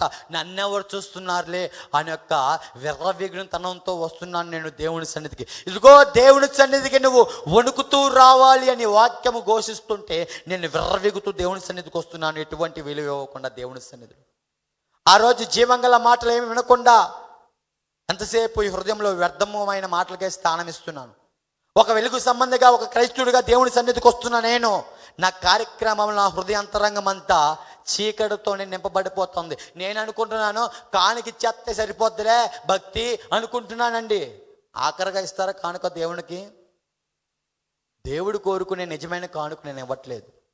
దేవుడు కోరుకునే నిజమైన కానుక ఏంటో చెప్పండి? హృదయార్పణ. హృదయాన్ని అర్పించట్లేదు, కానీ ఎంతో 10 రూపాయలు 20 రూపాయలు తెచ్చేసి పెట్టేసి అమ్మయ్య టుడే భక్తి ఇస్ కంప్లీట్ అని మళ్ళీ ఆ యొక్క ప్రాంగణం విడిచిపెట్టి బయకి వెళ్ళిపోయిన తర్వాత ఇందాక అన్న చెప్పాడు కదండి, మళ్ళీ యథావిధి మా వాళ్ళే, మళ్ళీ యథావిధి తథావిధే వారం రోజులు రోడ్లన్నీ లెక్కేసేసి మళ్ళీ ఆదివారం మాత్రం వచ్చేస్తా, నాకు ఆరోగ్యం వచ్చి ప్రార్థన చేసేయండి అంటున్నాను. ప్రార్థన చేస్తారు ఎవరు? దైవజనులు చేస్తారు. వారు బాధ్యత అదే కాదు చెల్లి, అక్క, తమ్ముడు, అనయ్య, వాళ్ళ బాధ్యత అదే. వారు ఎంతో కన్నీరు కారుస్తున్నారు. కానీ నా స్వరం మాత్రం వినపట్ల. ఎవరికి? దేవునికి. అవసరం ఎవరిది? నాది. నా స్వరం వినపట్లేదు, కానీ ఎంతసేపు ఒక దైవజనుల మీద ఆధారపడిపోతున్నాను. కానీ అయ్యా నీ నోటితో నువ్వు నిజముగా మొరపెడితే ఆయన అతి సమీపంగా ఉంటాడు అనే మాటలు నాకు వినపడుతున్నా సరే గ్రహించని గుడ్డివాడిగా జీవిస్తూ ఉంటున్నాను. ఒక మతము అనే ఒక ఆలోచనలతోనే తప్ప క్రీస్తు మార్గం గురించి నేను ఆలోచించట్లేదు. ఎటువంటి మారు మనసు లేకుండా జీవిస్తూ ఉన్నాను. ఆ విధంగా ఉంటుండగానండి ఆ మందిరాన్ని విడిచిపెట్టేసి విజయవాడ వచ్చేసాను. ఎందుకో తెలుసా? ఈ యొక్క జర్నీలో ఏమైందంటే, ఈ యొక్క ఫేస్బుక్లో ముక్కు ముఖం తెలియని వాళ్ళు పరిచయం అవుతూ ఉంటారు. తెలుసా మీకు? ఇన్స్టాగ్రామ్ అలాట్లో ముక్కు ముఖం తెలియదు, వాళ్ళ బ్యాక్గ్రౌండ్ ఏంటో తెలియదు. అటువంటి వాళ్ళతో ఏం చేస్తాం మనం? చాటింగ్ చేస్తుంటాం. మగవాడిని నాలా ఉంటాడు ఆవిడంటే ట్రాపిస్ట్ అన్నమాట. ఏంటంట? ట్రాప్ చేసే వ్యక్తిని. ఒక ఆమె పరిచయం అయితే ఆమె పరాయవాని యొక్క భార్య. ఆమె లేఖనాలు ఘోషిస్తున్నాయి, పరాయవాని యొక్క భార్యని కోరుకుంటే ఆ మార్గము నిన్ను నాశనానికే దారి తీస్తుంది. నువ్వు ఉన్న మార్గం సరైన మార్గం ఆలకించే వ్యక్తిని అయితే కానే కాదు. ఓ స్త్రీ, నీ శరీరం మీద కేవలము నీ యొక్క భర్తగా తప్ప పరాయి యొక్క పురుషుడికి అధికారము లేనే లేదు. ఓ యవనస్తుడా, నీ శరీరాన్ని అపవిత్రం చేసుకోమాక ఆ వ్యభిచార గృహాల దగ్గరికి వెళ్ళిపోయి ఆ మాలిన్యాన్ని నువ్వు అంటించుకుంటున్నావు, ఆ పాపాన్ని దోషాన్ని నీ మీద వేసుకుంటున్నావు, నువ్వు నాశనకరమైన మార్గంలో ఉన్నావు అని యొక్క హెచ్చరిక మాటలు వినపడుతున్నా సరే ఈ హృదయములకి ఆలకించట్లేదు అనమాట. ఆ విధంగా నా శరీరాన్ని మాలిన్యం చేసుకోవడం మొదలవుతున్నాను. మళ్ళీ అయ్యగారికి అబద్ధం మాట చెప్పేసి అయ్యగారు అని అక్కడి నుంచి విజయవాడ వచ్చేసాను. అయితే ఈ క్రమంలో వారు ప్రార్థన చేశారండి. వారు ప్రార్థన చేశారు, ఎంతో కన్నీరు గార్చారు. దేవుడు ఆ మొర ఆలకించి నాలో స్వస్థత కలిగించారన్నమాట. నాకు ఇప్పుడు ఏమొచ్చేసిందండి? ఎనర్జీ, బలం వచ్చేసింది. బలం వచ్చేసింది. నేను కుదురుగా ఉండాలా? అబ్బే ఇంక మళ్ళీ బలం వచ్చేసింది కదా, మళ్ళీ మత్తు దగ్గరికే పరిగెట్టాను అనమాట. అయితే ఈసారి ఒక రకమైన నిర్ణయం. విజయవాడ వచ్చాక నేను ఒక నిర్ణయం పొందుకున్నాను. ఏంటంటే, నేను స్నానం చేస్తాను, నేను ప్రార్థన చేసుకుంటాను, అదే నేను చేసే భక్తి. ఎటువంటి చర్చికి వెళ్ళను, దేవుడి మాటలు నేను విన్నో అని నా ఇష్టంగా స్వనీతిగా ఆలోచిస్తున్నాను అన్నమాట. అలాగండి అందరి దేవుళ్ళు ఒకటేలే, అందులో యేసుప్రభు వారు ఒకటేలే అనే ఆలోచనలతో ఉన్నాను తప్ప యేసుప్రభు వారి యొక్క గురించి నేను ఆలోచించట్లేదు. ఆ సమయంలో నాలో బలం వచ్చేసింది కాబట్టి మళ్ళీ అదే మత్తు పదార్థాల దగ్గర పరిగెడుతూ వాటితో సావాసం చేస్తున్నాను. మళ్ళీ అదే స్నేహితులు, అదే రాజకీయ నాయకులు, అదే కొట్లాట్లు, అదే బ్లేడ్లు, అదే కత్తులు ఇష్టానుసారంగా. మా అన్నలా ఏంటిది? స్నానం చేయడం. వారు ప్రార్థన చేసి ప్రేయర్లు ఇచ్చారు, బైబిల్ ఉంది, ఒక మూలలో పడేశాను, స్నానం చేశాను. 2 నిమిషాలు ఈ లోకంలో ఏమైతే కోరుకుంటారో ఎంతసేపు స్వార్థమైన మాటలు మాట్లాడుతున్నారో 2 నిమిషాలే మళ్ళీ దాన్నే నేను ప్రార్థన అంటున్నాను. ఆ సమయంలో ఎంతసేపు అయ్యొచ్చేయాలి అంటున్నాను, అదే ప్రార్థన అనుకుంటున్నాను. కానీ ప్రార్థనలో ఉన్న శక్తిని, దేవునితో సావాసము ఆ ఏమీ గ్రహించకుండా ఒక వెర్రివాడి వల్లే భక్తిహీనత కలిగి జీవిస్తూ ఉన్నాను. స్నానం చేస్తున్నానండి, ఈ 2 నిమిషాలు ప్రార్థన చేస్తున్నాను, మళ్ళీ లోకంలో ఇష్టానుసారంగా జీవించేస్తున్నాను. నా మాట తీరు మార్చట్లేదు, నా చూపు మార్చట్లేదు, ఎటువంటి ఏది మారు మనసు లేకుండా ఆ విధంగా జీవిస్తున్నాను. అటువంటి భక్తిలో ఉంటుండగా అది చూస్తున్న దేవాతి దేవుడు నేను చేస్తున్న సరైన భక్తి కాదు కాబట్టి, నాశనకరమైన మార్గంలో ఉన్నాను కాబట్టి, పరాయి వారితో ఒక భార్యతో తిరుగుతున్నాను కాబట్టి, మళ్ళీ వారి యొక్క భార్యను ప్రేమించడం మొదలు పెడతా ఉన్నాను. ఒక నాశనకరమైన మార్గంలో ఉంటుండగా మళ్ళీ దేవుడు మరొక క్రైస్తవుని ప్రేరేపించిన వద్దకు నడిపించారు.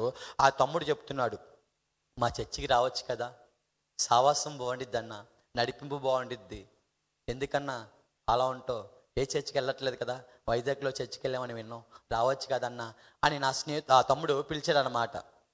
ఆ తమ్ముడు పిలిస్తే నేనంటున్నాను, తర్వాత వస్తేలేరా, వచ్చే ఆదివారం వచ్చేస్తలేరా. ఇక్కడ పిలుస్తుంది ఎవరు? మళ్ళీ దేవుడు నాక్ చేస్తున్నారన్నమాట డోర్ని, రారా బాబు అని. నేనేమో ఆహ్వానం పలకట్లేదండి.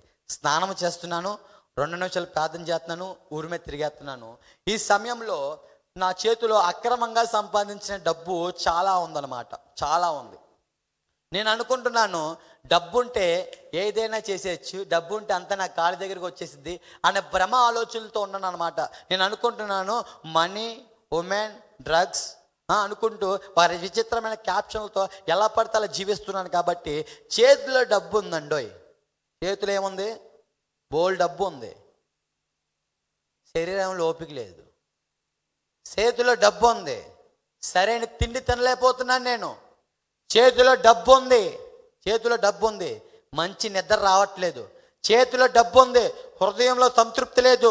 చేతిలో డబ్బు ఉంది, పక్కన అమ్మాయిలు ఉన్నారు, ఉపయోగం లేదు. చేతిలో డబ్బు ఉంది కానీ నేను అనుకున్నవి ఏమీ జరగట్లేదు. నేను అనుకుంటున్నాను అన్నీ కొనేయచ్చు, అన్నీ మన దగ్గరికి వస్తే అనుకున్నాను, కానీ ఆరోగ్యాన్ని నేను కొనలేకపోతున్నాను. అదే చేతిలో ఉన్న డబ్బులు ఒకరోజు ఏమైపోయినాయండి? ఉంటాయి, అలాగా అయిపోతాయి కదా. అయిపోయిన తర్వాత డబ్బు అవసరం పడింది. ఎందుకంటే నా శరీరము, ఈ స్కిన్ ఎలా ఉందంటే ఊపిరితిత్తులు, ఈ స్కెలిటన్, ఈ చర్మం బాగా అంటికిపోయి చాలా సన్నగా అయిపోతున్నాయి. నోట్లోంచి బ్లడ్ పడతా ఉంది, ఇంకా ఇంతంత ముద్దలు పడతా ఉన్నాయి. అసలు దగ్గుతూనే ఉన్నాను అనమాట. అటువంటి రీతిగా సన్నగా అయిపోతా ఉన్నాను. అటువంటి ప్రవర్తనలో ఉంటుండగా నేను అనుకుంటున్నాను అన్నమాట, నాకు డబ్బు కావాలి. నా వెనకమాల వేలలో స్నేహితులు ఉన్నారు, ఫాలోవర్స్. ఎక్కడికి వెళ్ళినా సలాం కొడతారు. విజయవాడలో చిన్నపాటి సెలబ్రిటీలా ట్రీట్ చేస్తూ ఉండేవారండి. ఎక్కడికి వెళ్ళినా సలాం కొడుతుంటే అబ్బో డాంబికంగా మనకంటే పెద్ద పోటుగాడు లేడు అన్నట్టుగా ఫీలింగ్లో ఉండిపోతూ ఉండేవాడిని. కానీ ఆ సమయంలో నా వెనక బలగం ఉంది, నా వెనక బలగం ఉంది, నా వెనకమాల రాజకీయ నాయకులు ఉన్నారు, వాళ్ళు వీళ్ళున్నారని మనుషుల మీద ఆధారపడుతున్నాను కదా. కానీ అక్కర వచ్చినప్పుడు మనుషుల దగ్గరికి వెళ్తే ఏ మనిషి కనపట్లేదు. నాకు తెలిసిందల్లా గంజాయి అమ్మడం, లేకపోతే ఎవరినోడిని చంపేసి ఆ పని చేద్దాం అనేక అటువంటి నెగిటివ్ థాట్స్లో ఉంటుండగా ఆ సమయంలో బైబిల్ పట్టుకొని, ప్రేరేలు పట్టుకొని, సెకండ్ లాక్డౌన్లో మే 10వ తారీఖు 2021 సెకండ్ లాక్డౌన్ పడింది కదండి. లాక్డౌన్ అంటే ఎవరో రోడ్డు మీద తిరగకూడదు. ఏజెన్సీ ప్రాంతం బయలుదేరానండి. ఏం పట్టుకొని? పరిశుద్ధమైన గ్రంథము చేత పట్టుకొని. వెళ్ళి సువార్త చేయట్లేదండి, నేను దేవుని ప్రేమ ప్రకటించట్లేదు, గంజే కొనుక్కోవడానికి బయలుదేరాను అనమాట.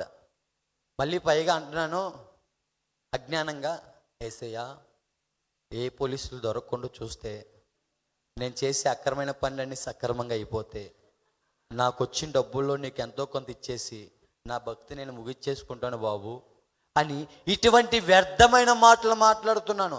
నిజమైన మొర రావట్లేదండి. నాలో ఒక పాప రోగం ఏలుబడి చేస్తుంది, దానివల్ల ఇదంతా అనే గ్రహింపు లేదు నాకు. నా మనోనేత్రాలు వెలిగింపబడాలి. ఎందుకు? దేవుడి వాక్యానికి ఈ హృదయంలో స్థానం ఇవ్వట్లేదు అనమాట. బైబిల్ ఇచ్చారు కదా, తీసేసి చేస్తాను. దుష్టుల మార్గం చెప్పున్నాడు, ఒక అపాసుల మార్గం చెప్పున నిలబడక, దేవరాత్రులు ఏంటంట తర్వాత ధర్మశాస్త్రాన్ని ధ్యానించేవాడు ధన్యుడు. అమ్మయ్య ఈరోజు అయిపోయిందిరా బైబిల్ చదవడం అని మక్కన పెడుతున్నా. కానీ మళ్ళీ ఎవరితో సావాసం చేస్తున్నా? దుష్టులతోనే సావాసం చేస్తున్నాను, అపహాసుల దగ్గరే కూర్చుంటున్నాను అనమాట. అంటే వాక్యాన్ని, దేవుడి మాటని అంగీకరించట్లేదు, అనుసరించట్లేదు అన్నమాట. ఆ విధంగా ఉంటుండగానండి ఆ సమయంలో ఏజెన్సీ ప్రాంతంలో ఒక 262 కేజీలు గంజాయి వేరే రాష్ట్రానికి తరలించాలి. బోల్ డబ్బులు వచ్చేస్తాయని దురాశ ఎక్కువైపోతుంది. ఆ సమయంలో పోలీసులు కళ్ళగొప్పి పెద్ద వ్యాన్లు తరలించేసాం, మహారాష్ట్ర వెళ్ళిపోయాం. ఆ మహారాష్ట్రలో జరిగిన సన్నివేశం ఏంటంటే ఛార్జీలకి డబ్బులు కూడా లేకుండా ఆ యొక్క అక్రమైన పనిలో కూడా మోసం ఎదురవుతోంది. రూపాయి సిల్లిగా అవ్వలేదు. సికింద్రాబాద్ గాంధీ బస్ స్టాండ్ దగ్గర, తెలుసా గాంధీ బస్ స్టాండ్ సికింద్రాబాద్లో? అక్కడ ఫుట్పాత్ మీద అడుక్కునేవారు పడుకుంటా ఉంటే వారి పక్కన పడుకునే స్థితికి నా బ్రతుకు వెళ్ళిపోతా వచ్చింది. ఎక్కడున్నాను ఆఖరికి? అడుక్కునేవారి పక్కన పడుకునే స్థితికి. విజయవాడలో ఏంటి డాంబికమైన జీవితం? సాయన్న, ఊహ అన్న, ఆహా అన్న, అటువంటి జీవితం నుంచి ఆ యొక్క ధనాపేక్ష అడుక్కునేవారి పక్కన పడుకునే స్థితికి వెళ్ళిపోయిన తర్వాత జేబులో డబ్బులు లేవు. ఏం చేస్తున్నానంటే అడుక్కునేవాడిగా ఇంకా అడుక్కుంటున్నాను అనమాట. ఛార్జీలు డబ్బులు లేక నపంసకుల దగ్గర అడుగుతున్నాను. మళ్ళీ విజయవాడలో నా స్నేహితులు ఎవరంటే నపంసకులు కూడా బోల్డ్ మంది స్నేహితులు నాకు. నేను అంటాను, ఇదిగో ఇదే శరీరంతో అటువంటి వారితో కూడా పాపము చేసిన పాపిష్టి బ్రతుకున్నది. అటువంటి జీవితం అన్నమాట. నన్ను ఎవరు ఏం చేయరంటే ఎవరు ఇష్టపడరు, నన్ను ఎవరు ఇష్టపడరు. అటువంటి స్థితిలో ఉంటుండగా నా చేతిలో బైబిల్ ప్రేరేలు ఉంది కదండి. అక్కడ నుంచి పరిగెడుతున్నాను. ఎందుకు పరిగెడుతున్నానంటే బస్ స్టాండ్ దగ్గర నుంచి ఒకరి దగ్గర ఫోన్ కాచేసి ఆ ఫోన్ లాక్కొని పరిగెడుతుంటే చుట్టూరు మూసినది ఉంది. మూసినది ఉంది బస్ స్టాండ్ చుట్టూరు. ఆ మూసినలో పడిపోతే సెప్టిక్ ట్యాంక్ వాసన, మురికి కంపు నా ఒళ్ళంతా. నా చేతిలో బైబిల్ ప్రేయర్లో ఉంది కదా, ఎదురు పెట్టేసి అని పరిగెడుతున్నప్పుడు సౌండ్ అన్నమాట. యవ్వన ప్రాయంలో బలమంతటిని పోగొట్టుకుంటా వచ్చాను, వ్యసనాల్లోనూ వ్యభిచార గృహాల్లోనూ ఇంక ఇతరమైన ఏమైతే ఉంటాయో ఈ లోకంలో అంతా పోగొట్టుకుంటూ వచ్చిన నేను ఆ రోజు అంటున్నాను అన్నమాట, ఏదో విధంగా నేను విజయవాడ వెళ్ళిపోవాలి, కాపాడేసే బాబు అని ఎంతసేపు స్వార్థమైన మాటలు పలుకుతున్నాను దేవునితో. ఆ రోజండి నా గెటప్ మార్చేసి ప్రేరాలు దగ్గర రాసుకొని ఏమీ తెలియని వాళ్ళలాగా వచ్చేసి మొత్తానికి విజయవాడ వచ్చేసాను అనమాట. ఆ రోజు నా స్నేహితులు చెప్తున్నాను, మంచి అయినా చెడ్డైనా ఎవరితో పంచుకుంటాను నేను ఎక్కువ? స్నేహితులతో కదా. వారితో చెప్పాను ఇలా జరిగిందంటే వారందరూ చాలా ఏదో కరివేపాకులో క్షమించాలి, కూరలో కరివేపాకు తీస్తారు కదా మనం, ఎలాగా అలా తీసి పడేస్తున్నారు నా మాటని, లెక్క చేయట్లా. నా మనసులో ఒక ఆలోచన, నేను పుట్టినప్పటి నుంచి నా జీవితంలో ప్రాముఖ్యత ఎవరికి ఇచ్చాను? స్నేహితులకి ఇచ్చా కదా. నేను పుట్టినప్పటి నుంచి నా తల్లిదండ్రులతో కూడా నేను ఎక్కువ గడపలేదు. ఎంతసేపు ఓయో రూముల్లో హోటల్లో నా స్నేహితులతోనే గడుపుతూ ఉన్నాను కదా. నా తల్లి తండ్రి ఇంటికి వెళ్ళి పనులకి వెళ్ళిపోతే అందరిని మా ఇంట్లోకి తీసుకొచ్చి గంజలు తాగిచ్చా కదా. నా స్నేహితులు ఏంటి నన్ను ఏం చేయట్లేదు, లెక్క చేయట్లేదు ఏంటి అని ఒక కలవరం మొదలవుతూ ఉంది. చాలా డబ్బు రావాలి, ఆ డబ్బు రాలేదేంటి అని మరొక కలవరం మొదలవుతోంది. ఈ యొక్క పెళ్ళైపోయిన అమ్మాయిని ప్రేమించాను కాబట్టి ఆమె దగ్గరికి వెళ్తే ఆమెన్నారు నువ్వు నాకు సరికాదు పో అన్నారు. ఏంటి మళ్ళీ లోక ప్రేమ మళ్ళీ విఫలమైపోయింది, ఏంటి ఒక్కొక్కటి ఒకదాని తర్వాత ఏంటి ఇలా పడుతున్నాయి ఏంటి అని ఒక రకమైన డిప్రెషన్లో ఉంటున్నప్పుడు, ఒక రకమైన బాధతో ఉన్నప్పుడు చుట్టూరు 10 మంది కుర్రోళ్ళు ఎప్పుడు ఉంటారు కదా. ఈసారి ఒంటరిగా కూర్చొని తీవ్రంగా ఆలోచిస్తూ ఉండగా, అయితే సినిమాలు ప్రేమ నేర్పించే కదండి, బాధ వస్తే ఏం కావాలి? మత్తు అని మళ్ళీ అదే మత్తు పదార్థాల దగ్గర పరిగెట్టాను, మళ్ళీ అదే డ్రగ్స్ దగ్గర పరిగెట్టాను. ఈ యొక్క హృదయం అంతా భారంతో నింపబడిపోతూ ఉంది. చీకటిలో కూర్చొని తీవ్రంగా ఆలోచిస్తున్న సమయంలో నా చూపు, నా ప్రవర్తన విధానం మారిపోతూ ఇలా చూస్తున్నాను ఇంట్లో వాళ్ళందరినీ. ఇలా ఒక రకమైన మైండ్ సెట్తో ఉన్నాను నేను ఆ సమయంలో ఎవరు వచ్చారంటే మా అమ్మగారు వచ్చారండి.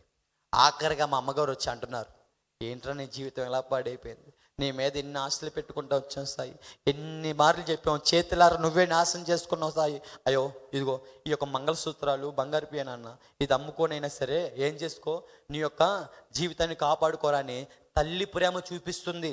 అక్కడికి ఎవరు వచ్చారు? ఆఖరికి ఈ భూమి మీద తల్లిదండ్రులు వచ్చారు శరీరపరంగా, కానీ వారి వల్ల కూడా కావట్లేదు. నేను అంటున్నాను మా అమ్మతో, నా వల్ల నేను కావట్లేదమ్మా, నాకు నిద్ర అనేది పట్టట్లేదు, పిచ్చి పిచ్చి థింకింగ్ వస్తుందమ్మా, ఒక నెగిటివ్ థాట్స్ వచ్చేస్తున్నాయి, ఒక తీవ్రమైన ఓవర్ థింకింగ్ అవుతుంది, నాకు యాంగ్జైటీ ఎక్కువైపోతుంది, నా వల్ల కావట్లేదు, తట్టుకోలేకపోతుంది, నా హృదయం అంతా బరువుతో బాగా నింపబడిపోతుందమ్మా, నేను తట్టుకోలేకపోతున్నామ్మా, చంపేయాలని కోరిక వచ్చేస్తుంది, నాకు చంపేయాలని ఆలోచన పడుతున్నాయమ్మా, మనుషులు చూస్తుంటే కోపం, నాకు వల్ల కావట్లేదమ్మని ఇంట్లో మీద నేను ఆ ప్రతాపం చూపిస్తున్నాను.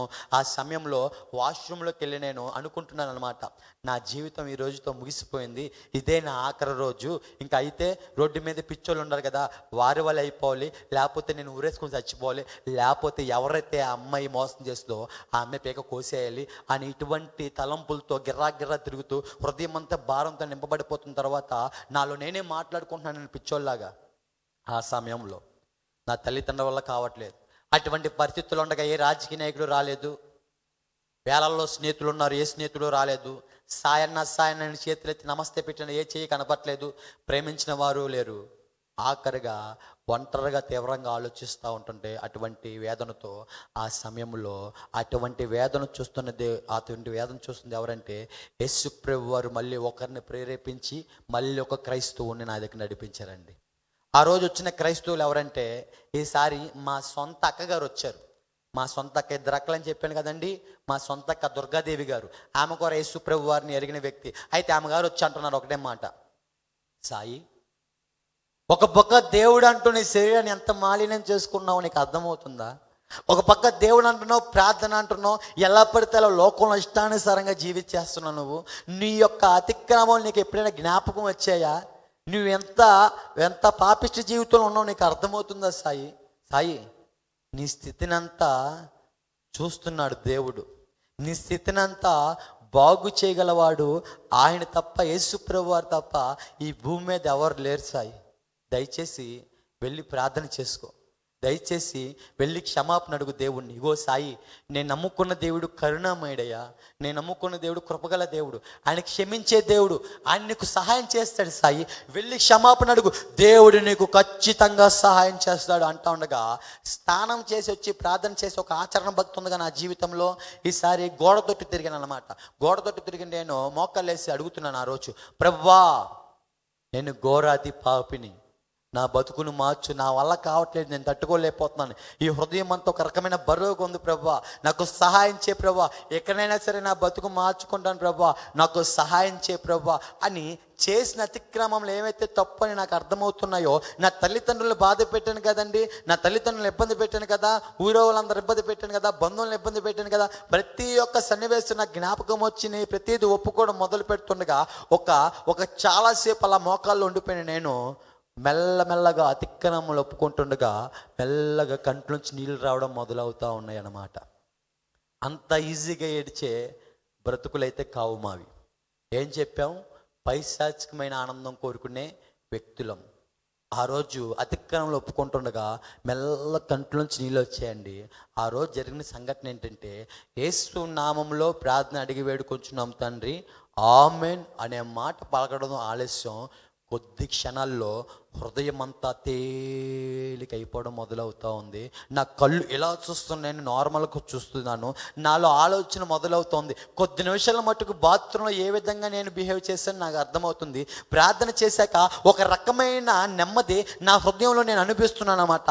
ఆ రకమైన నెమ్మది నా జీవితంలో ఎన్నో మత్తులు టేస్ట్ చేశాను కానీ, డబ్బు దగ్గర టేస్ట్ చేశాను కానీ, పేరు ప్రఖ్యాతి దగ్గర టేస్ట్ చేశాను కానీ, అటువంటి ఆనందం, అటువంటి నెమ్మది నా జీవితంలో నేను ఎప్పుడు పొందుకోలేదు. హృదయం అంతా తేలికైపోవడం మొదలవుతూ ఉంది.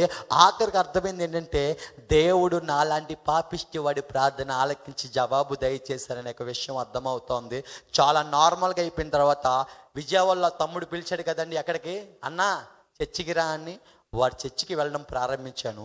ఆ రోజు అదే మూల ప్రాంతంలో కూర్చొని ఆలోచిస్తున్నాను అన్నమాట. ఎందుకంటే ఆ నెమ్మది, ఆ యొక్క రుచి నాకు కొత్తగా ఉంది. ఎవరో ఎక్స్ప్రెస్ చేయలేకపోతున్నారు దాని గురించి. ఆ రోజు ఆమె గారు అన్నారు, ఎవరు, మా ఆత్మీయ తల్లి గారు కమల్ కుమారి గారు అంటున్నారు, ఏమన్నా తెలుసా, ఇదిగో దేవుడు మీ జీవితంలో ఏమైనా అద్భుతమైన కార్యం చేస్తుంటే వచ్చి సాక్ష్యం పంచుకొని దేవుడి నామాన్ని మహింపరచండి అని అన్నారు. అదే రోజు నేను వెళ్ళడం, అదే రోజు వెళ్ళి మైక్ పట్టేసుకొని నా జీవితంలో ఇదిగో ఈ విధంగా జీవించిన నేను ఆ రోజు ప్రార్థన చేసుకున్న సమయంలోనండి ఈ విధంగా ఉంది. ప్రార్థన అనంతరం అయిపోయిన తర్వాత నా హృదయం అంతా తేలికైపోదా వచ్చింది. నేను గ్రహించలేకపోతున్నాను ఈ నెమ్మది కారణం ఏంటి అని ఆలోచిస్తూ ఉండగా అన్నారు, యేసు ప్రభు వారు నీకు సహాయం చేశారు, యేసు ప్రభు వారిని ప్రార్థన ఆలకించారు, ఆయన దిక్కులేని దరిద్రుల ప్రార్థన ఆలకించేవాడు, ఆయన సహాయం చేయువాడు ఆయన అని అంటా ఉండగా నేను అలా ఉండిపోయాను. ఆమె చెప్తున్నారు అన్నమాట, ఇదిగో మనుషుల మీద ఆధారపడి నువ్వు మనుషుల్ని నమ్ముకున్నావు కదా, ఇదిగో నువ్వు నమ్ముకున్న వారు ఎవరు నీ ఎక్కడికి రాలేదు, కానీ నువ్వు ద్వేషించినా సరే, నువ్వు హేళన చేసినా సరే, ఇదిగో నిజదేవుడైన యేసు ప్రభు వారు నీ దగ్గరికి వచ్చారు. ఆయనతో సహవాసం చేయడం మొదలుపెట్టు, నువ్వు ఆయనతో మాట్లాడడం మొదలుపెట్టు, మరి ముఖ్యంగా ఆయన గురించి తెలుసుకో. ఎక్కిరించావు కదా ఒకప్పుడు, ఈసారి యేసు ప్రభు వారింటి ఆయన గురించి తెలుసుకో ముందు అంటూ ఉన్నారు. నిజమే కదా, ఎవరు యేసు ప్రభు వారు అనే ఒక ఆలోచన మొదలవుతూ ఉంది నాలో. ఎవరు అసలు యేసు ప్రభు వారు? అటువంటి సందర్భంలో ఉండగా నేను ఎంతో మందిని భజన చేశా కదా, ఎవరు రాలేదేంటి, నేను హేళన చేసిన దేవుడు, నేను ఎక్కిరించిన దేవుడు వచ్చాడేంటి, ఎవరు అసలు యేసు ప్రభు వారు అనే ఆలోచన మొదలవుతూ ఉంది. ఆ సమయంలోనండి యేసు ప్రభు వారి జీవిత చరిత్రలు నేను యూట్యూబ్లో చూడడం మొదలు పెడుతున్నాను నా ఫోన్లో. ఆ రోజు ఆ సన్నివేశంలో యేసు ప్రభు వారిని అతి కిరాతకంగా కొడుతున్నారన్నమాట. అతి కిరాతకంగా కొట్టే సన్నివేశం. ఆ సన్నివేశం చూస్తున్న నేను నా కళ్ళని నేను మూసుకుంటున్నాను. ఓహో, యేసు ప్రభు వారిని ఏంటి ఈ విధంగా కొడుతున్నారేంటి అని నా కంటిని నేను తిప్పేసుకుంటున్నాను అన్నమాట. ఆ విధంగానండి ఆ సీన్ చూస్తున్నప్పుడు ఆ జీవితంలో గమనిస్తుంది ఏంటంటే, యేసు ప్రభు వారు పాపులతో మాట్లాడుతున్నారు, ప్రేమగా మాట్లాడుతున్నారు. ఇందాక అన్నగారు అన్నారు కదా, వ్యభిచారంతో పట్టబడ్డ స్త్రీని అమ్మ అంటున్నారు. నన్ను నేను చూసుకుంటున్నాను అనమాట. అక్కడ నాలాంటి చంపేయాలి, చచ్చిపోవాలని అందరూ కోరుకుంటున్నారు కదా చుట్టూరు. అక్కడేమో రాళ్ళు పెట్టి చంపేయాలి అని అందరూ అంటుంటే నేనేంటి అమ్మ అంటున్నాడు అని ఒక రకమైన ప్రేమ అక్కడ నేను గమనిస్తూ ఉన్నాను అన్నమాట. ఆ రోజు ఆదివారం పూట అండి, దైవజనులు ఆత్మీయ తండ్రి గారు యేసుప్రభు వారు ప్రేమ గురించి చెప్తున్నారు అనమాట. ఆ ప్రేమ, ఆ మాటలు నన్ను ఎంతగానో ఆకర్షించాయి. యేసుప్రభు వారు ఏ పాపము చేయలేదు, ఆయన ఏ పాపము చేయలేదు. నీవు నేను చేసిన అతిక్రమలు బట్టి ఆయన శరీరం అంతా దున్నబడతా ఉంది. ఆయన అంటున్నారు, ఆ రోజు నశించిపోతున్న దాన్ని వెతికి రక్షించడానికి యేసుప్రభు వారు ఈ లోకానికి వచ్చిన్నారు. నశించిపోతున్నా ఓ యవ్వన జనాంగమా, నీ బ్రతుకుని సరి చేయడానికి యేసుప్రభు వారు వచ్చారు. నీ హృదయం అనే తలుపు దగ్గర ఆయన నిలబడి ఈ రోజు తట్టుతున్నారు. నీ హృదయం అనే తలుపు తెరిచి యేసుప్రభు వారికి నువ్వు ఆహ్వానం పలికితే, ఆయన మాట విని, ఆయనకి యొక్క మాట విని నీ జీవితంలో దేవుడికి స్థానం ఇస్తే, ప్రాధాన్యత ఆయనకి ఇవ్వడం మొదలు పెడితే, దేవుడు నీ జీవితాన్ని బాగు చేస్తాడు అనే మాట వినపడుతుండగా హిజ్కియా గారి గురించి చెప్తున్నారు ఆ రోజు మాటలు. ఆ రోజు ఆ మాటలు వింటున్నానండి. ఇదిగో గోడ తట్టు తిరిగి చేసిన ప్రార్థన నేను ఆలకించి ఉన్నాను అంటున్నారు. ఎవరు చేశారండి ఆ రోజు ప్రార్థన గోడ తట్టు తిరిగి? మా ఇంట్లో నేను చేశాను, బైబిల్లో హిజ్కియా గారు చేశారు. ఇదిగో నువ్వు కన్నీళ్లు కార్చుట నేను చూచి తిని అంటున్నారు. ఆ రోజు నా కంట్లో ఏం కారే, కన్నీళ్ళు వచ్చే. ఆ తర్వాత దేవుడు అంటున్నారు బలమైన మాట, నేను నిన్ను బాగు చేసేదను, నీవు నా సొత్తు, నేను నిన్ను సృజించున్నాను, భయపడకు, నేను నీకు తోడై ఉన్నాను అంటా ఉన్నారు. అప్పుడు మా ఆత్మీయ తల్లి గారితో మాట్లాడుతున్నాను నేను, దేవుడు నన్ను అంత ప్రేమించాడా అండి అంటే, ఆయన పాపులు రక్షించడానికి ఈ లోకానికి వచ్చినారు. నువ్వు మనుషులను ప్రేమించావు కదా, ఈ లోకపరమైన ప్రేమ కాదు ఆయన ప్రేమించే ప్రేమ. ఆయన ప్రేమ శాశ్వతమైన ప్రేమ, సగం ప్రేమ కాదు, అది శాశ్వతమైన ప్రేమ అంటా ఉన్నారు. ఇదిగో నువ్వు మనుషుల్ని ప్రేమించావు కదా, ఈ రోజు నుంచి దేవుని ప్రేమించడం మొదలుపెట్టు అన్నారు. అమ్మా, దేవుని ప్రేమించడం ఎలాగా అంటే, నువ్వు అనుకున్న ప్రేమ కాదు ఆయన ప్రేమించడం అంటే. ఆయనను ప్రేమించడం అంటే ఆయన ఆజ్ఞల్ని గైకొనుట ఆయన ప్రేమించుట, ఆయనతో సావాసం చేయుట ఆయన ప్రేమించుట, ఆయనతో ముచ్చటించు. మనుషులతో ఎన్నో మాట్లాడావు కదా ముసలమ్మ ముచ్చట్లో, అవి ఎటువంటి ఉపయోగం లేదు, కానీ ఆయనతో సావాసం చేయడం మొదలుపెట్టు. అయితే నువ్వు ఇక్కడ నుంచి నమ్మావు కదా, ఇక్కడ నుంచి కాదు, కానీ నీ హృదయపూర్వకంగా నమ్మడం ప్రారంభించు. ఆయన్ని హృదయపూర్వకంగా ఆయన తట్టు తిరుగు.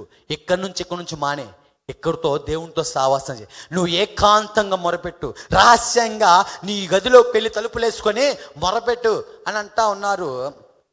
నువ్వు నిజముగా మొరపెడితే ఆయన అతి సమీపంగా ఉంటారు. నమ్ముటిని వాళ్ళైతే నమ్మవానికి సమస్తము సాధ్యమే అనే మాట పలకడం జరుగుతూ ఉంది. మా ఇల్లు చాలా చిన్నదండి. ఎలా స్ట్రైట్గా చూసుకుంటే 10 నుంచి 12 అడుగులు, ఇలా అడ్డంగా చూసుకుంటే ఒక 6 అడుగులు అన్నమాట. అటువంటి ఇల్లు అక్కడ ప్రార్థన చేసుకోవడానికి కుదరదు. అయితే నా యొక్క ప్లేస్ ఉండేదన్నమాట. అక్కడ ఎక్కడంటే ఆ యొక్క కొండల్లో గంజాయిలు తాగే వ్యక్తులం మేము. కొండల్లోనూ సమాధుల మధ్యలోనూ జీవించే వ్యక్తులం.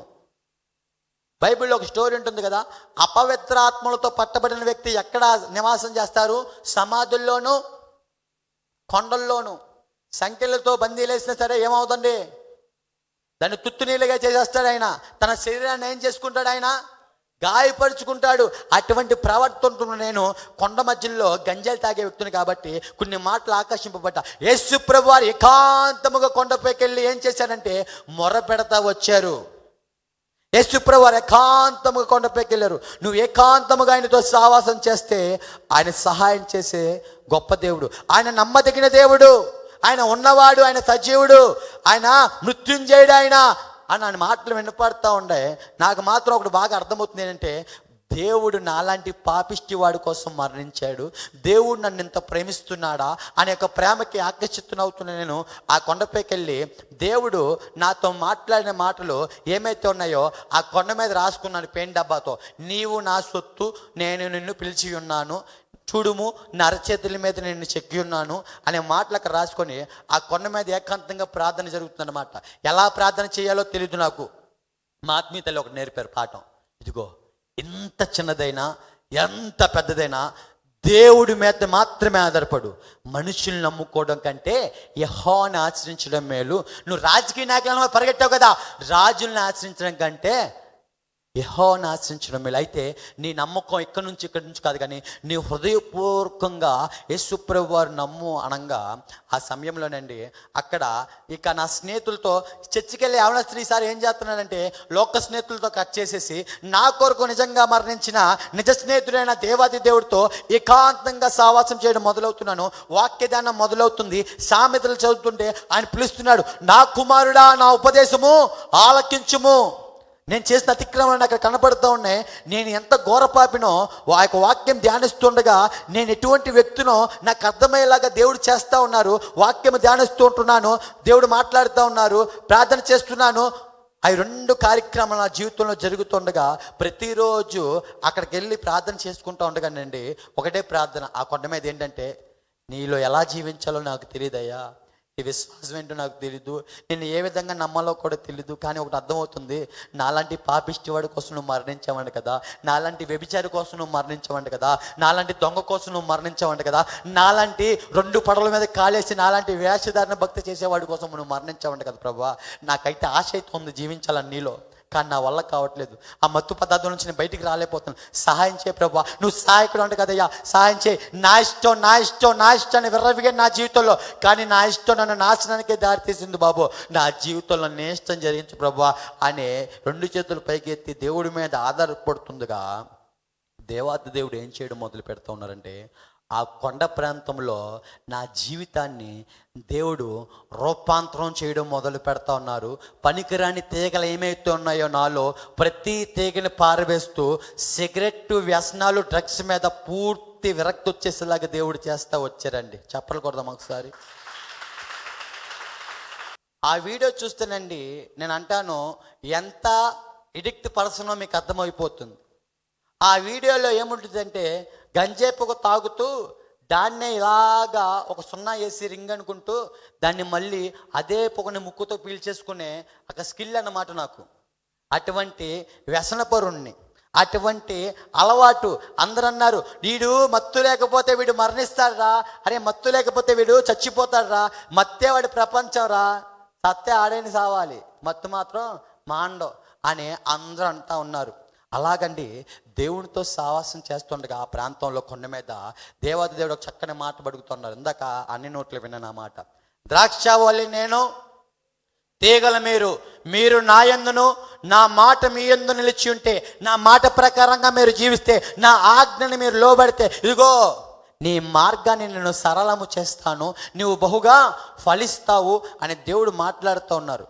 నేను అన్నాను ఒకటే మాట, ప్రభువా నా జీవితం ఇంక నా ఇష్టం కాదు ప్రభువా, నీ ఇష్టమే ప్రభువా, ఎటు వంపుతావో ఎటు వంగదెత్తావో నీ ఇష్టం ప్రభువా, నాకైతే ఏది రాదు ప్రభువా, నువ్వు సహాయకుడు కదా, నాకు సహాయం చేయ ప్రభువా అని ఆయన మీద ఆధారపడిన ప్రియ బిడ్డలారా. జరిగిన సంఘటన ఏంటంటే, వాక్య ధ్యానం చేస్తుండగా నా బతుకేంటో నాకు అర్థమయ్యేలా చేశారు.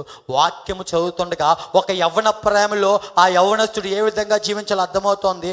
వాక్యము ధ్యానిస్తుండగా నా ఏష్టల విధానం ఏంటో నాకు అర్థమవుతోంది. వాక్యము ధ్యానిస్తుండగా నా వస్త్రధారణ ఏంటో నాకు అర్థమయ్యేలాగా దేవుడు చేస్తున్నారు. మరి ముఖ్యంగా నా తల్లిదండ్రులను ఏ విధంగా సన్మానించాలో దేవుడు నేర్పించారు. ఈ సొసైటీలో ఏ విధంగా జీవించాలో దేవుడు నేర్పించారు.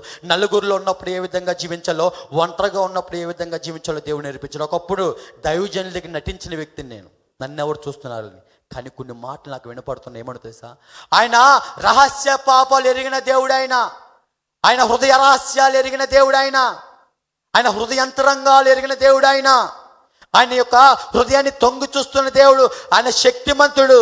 నాలో ఆలోచన, నా హృదయ ఆలోచనలు ఎరిగిన వాళ్ళు, నేను చేసిన రహస్య పాపాలు తెలిసిన వాళ్ళు, నేను బయటికి అన్ని చేస్తారు కాబట్టి అందరూ ఏమంటున్నారు అని మొహం మీద దుమ్మేస్తున్నారు. కానీ నా రహస్య పాపాలు ఎరిగిన వారు, నన్నుగా ప్రేమించింది యేసు ప్రభు వారి యొక్క ప్రేమ మాత్రమేనండి. ఆ ప్రేమ రుచి చూసిన తర్వాత నా జీవితం ఏంటో నాకు అర్థమవుతుంది. ఇలాగే కూడుకులకు వెళ్తా మొదలు పెడుతుండగా ఆ మాట వినపడుతుంది, నేడే అనుకూలమైన సమయము, ఇదే రక్షణ దినము, నిజమైన ఆనందము రక్షణలో దాగి ఉంది. ఆ రక్షణ ఆనందం పొందుకో. నీ హృదయంలో దేవుడికి స్థానం ఇవ్వు. అపవాదికి ఇచ్చావు కదా, నువ్వు అపవాది సంబంధం కాదు, దేవుడు నిన్ను సృజించున్నాడు, నిన్ను ఆయన పోలీసు చెప్పు నిర్మించుకున్నారు, నువ్వు ఆయన సంబంధివి. అపవాది పనులు చేసావు కదా. అతిక్రమములు దాచిపెట్టేవాడు వర్ధిల్లడు, కానీ వాటి ఒప్పుకొని విడిచిపెట్టేవాడు దేవుని యొక్క కనికరం పొందుతాడు. ఆయన కనుకరం పొందుకో అనుకుంటుండగా దేవుడు పదే పదే ఆ మాట వినపడుతుంది. రక్షణ గురించి చెప్తున్నారు. నేను అనుకుంటున్నాను ఈస్టర్ తీసేసుకుంటాను, గుడ్ ఫ్రైడే తీసేసుకుంటాను అని పోస్ట్ పోన్ చేస్తున్నాను. కానీ ఆత్మీయ తల్లి గారు వాక్యం చెప్పారు కదా, ఆయన నువ్వు ప్రేమిస్తున్నావంటే ఆయన ఆజ్ఞకి లోబడుటయే ఆయన నువ్వు ప్రేమించుట. అయితే ఆ రోజు ఒక 3 రోజులు చక్కగా ఫాస్టింగ్ ఉంది. నా అతిక్రమాలన్నీ దేవుని దగ్గర ఒప్పుకుంటా ఉన్నానండి. ఒప్పుకుంటుండగా పాప క్షమాపణ నేను ఏ విధంగా పొందుకున్నానంటే, ఎగ్జాంపుల్గా మీ దగ్గర వివరించాలంటే అండి, రేపొద్దున్న ఉరిశిక్ష చేసే ఆ యొక్క ఎవరైతే ఉన్నారో ఆ వ్యక్తికి ఎలా ఉండిద్దండి హృదయం అంతా? చెప్పాలి. సంతోషంగా ఉంటాడా నేను చచ్చిపోతున్నానని? ఎలా ఉండిద్ది? హార్ట్ అంతా వెయిట్ అయిపోతుంది, బరువైపోద్ది, పిచ్చి పిచ్చిగా ఉండిద్ది అనమాట. భయంతో కొట్టుమిట్లాడిపోతుంటాడు ఆ వ్యక్తి.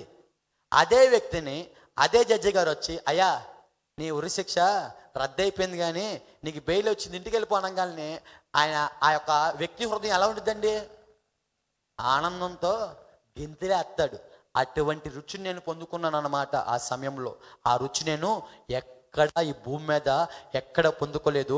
వాక్యం ధ్యానించాక అర్థమైంది, యేసు ప్రభు వారికి కులము మతము భేదం లేదు, ఆయనకి పక్షపాతం లేదు. ఆయన దగ్గరికి వచ్చే వారిని ఎవరిని ఆయన త్రోసివేసే దేవుడు కాదు, ఆయన హత్తుకునే దేవుడు, ఆయన బ్రతుకులు బాగు చేసే దేవుడు. దేవుడు వాగ్దానం చేస్తున్నారు కదా, నేను నిన్ను బాగు చేస్తానని. నాలాంటి మారాలాంటి చేదైన జీవితాన్ని దేవాతి దేవుడు మధురంగా బాగు చేసి, ఏ ప్రాంతంలో అయితే తలదించుకున్నానో అదే ప్రాంతంలో ఈ పనికిరాని వ్యక్తిని ఒక పనికొచ్చే సాధనంగా దేవుడు ఈరోజు వాడుకుంటున్నారండి. కొడదామా చప్పట్లు? ఆ నోట ఈ నోట పడింది, సాయి బ్రతుకు మారిందంట కదా. అయ్యి బాబాయ్ ఆయన మత్తుగాడండి, ఎలా మారాడో మాకు అర్థం కావట్లేదు, ఒక్కడే వెళ్ళిపోతున్నాడు కొండపైకి పిచ్చోళ్ళలాగా, డప్పులు కొట్టుకున్నాడు, పాటలు పాడుకున్నాడు పిచ్చోడుగా. అందరూ అనుకుంటున్నారు నాకు పిచ్చి పట్టిందని. కానీ అక్కడ దేవుని యొక్క శక్తి పొందుకోవడానికి కొండపైకి వెళ్ళడం మొదలు పెడతా ఉన్నాను. కిందకు వచ్చేటప్పుడు ఏ విధంగా అయితే మోసే జీవితం ఆ రోజు ఏ విధంగా బ్రైట్నెస్ అవుతుందో, నా మొహం బ్రైట్ అయిపోతుంది.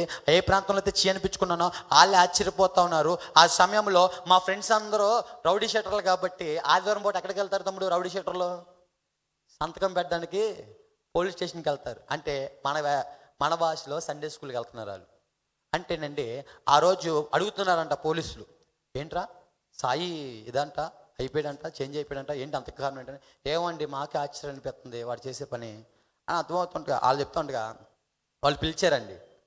బాప్తిసం పొందుకున్నాను నేను అక్టోబర్ 23, 2021 అన్న మారు మనసు పొందుకొని పాపక్షమాపణ పొందుకొని చక్కగా అక్టోబర్ 23, 2021 అన్న యేసు ప్రభు వారిని సొంత రక్షకుగా అంగీకరించి, ఆయన మాత్రమే పాడైపోయిన జీవితాన్ని బాగు చేయగల సమర్థుడు, ఆయన మాత్రమే లోకానికి వచ్చున్నారు, ఆయన మాత్రమే మనుషులను క్షమించగలవాడు, ఆయన మాత్రమే నిజమైన లోకరక్షకుడు, ఆయన మాత్రమే నశించిన దాన్ని వెతికి రక్షించడానికి లోకానికి వచ్చున్నారని ఈ నోటితో యేసు ప్రభు వారిని నిజమైన దేవుడిని ఒప్పుకొని ఈ హృదయం మంది విశ్వసించి ఆయన 3వ రోజు తిరిగి లేచారని విశ్వసించి నమ్మి బాప్తిసం పొందుకున్నాను. ఎల్విన్ బర్నబాస్గా పేరు పెడతా వచ్చారు. ఆ రోజు ఫోన్ చేశారు పోలీసులు, హలో. అప్పటి వరకు పోలీసులు మాకు ఇచ్చే ట్రీట్మెంట్ వేరండి. మామూలుగా ఉండదు, మామూలు కొట్టరు, కుక్కను కొడతారు, నోటికి ఇష్టం వచ్చినట్టు మాట్లాడతారు వాళ్ళు. ఆ రోజు ఫోన్ చేస్తున్నారు, హలో ఎల్విన్ బర్నబాస్ గారు ఎక్కడున్నారు అన్నారండి. ఇదేంటి గారు అంటున్నారని ఆశ్చర్యపోయా, కొండపైకి వెళ్ళిపోయాను. నేను గారేంటయ్యా, నా బతుకే పాటిది ప్రభువా, నేను గారేంటి? వారు ఏ విధంగా నన్ను ట్రీట్ చేస్తారో నాకు తెలీదా? ఒకప్పుడు నేను గారేంటి ప్రభువా? వాక్యం వినపడుతుంది. ఇదిగో యేసు ప్రభు వారు శిలువ మీద త్యాగం, పాడైపోయిన జీవితానికి ఆ మనిషికి విలువ తీసుకురావడానికి ఆ మాటలు వినపడుతుండగా నాకు విలువ ఎందుకు ప్రభువా, నా బతుకే పాటిది అని ఎడుతుండగా వెళ్ళాను. ఆ స్టేషన్కి వెళ్ళాను. వారు అడుగుతున్నారు, ఏంటి అమ్మ నిజమే అన్నా, నటిస్తున్నావా లేకపోతున్నారు? నేను అన్నాను, నటించానండి చాలాసార్లు చాలా దగ్గర, కానీ నా రోత జీవితం తెలిసిన దేవుడు ప్రేమ దగ్గర నా వల్ల కాలేదండి. నా వల్ల కాలేదు. దేవుడు ప్రేమ ఆ విధంగా నన్ను ఆకర్షించేసిందండి, నా వల్ల కాలేదు. నేను మారడం నా వల్ల కాలేదండి. నన్ను చూడమాకండి, నాకు ఆఫ్టర్లు కానీ నన్ను చూడమాకండి. నా వల్ల కాలేదు, నా వల్ల ఏది కాలేదు. నా బ్రతుకులు బాగు చేసింది జీవంగల దేవుడి మాటలు. ఆయన మాత్రమే నా బ్రతుకుని బాగు చేశారండి. అంటుండగా అక్కడ పేపర్లో ఏముందండి, మతోన్మాది మనిషిగా మారని బాగానే చక్కగా మంచి టైటిల్ వేసి నా గురించి వేశారు.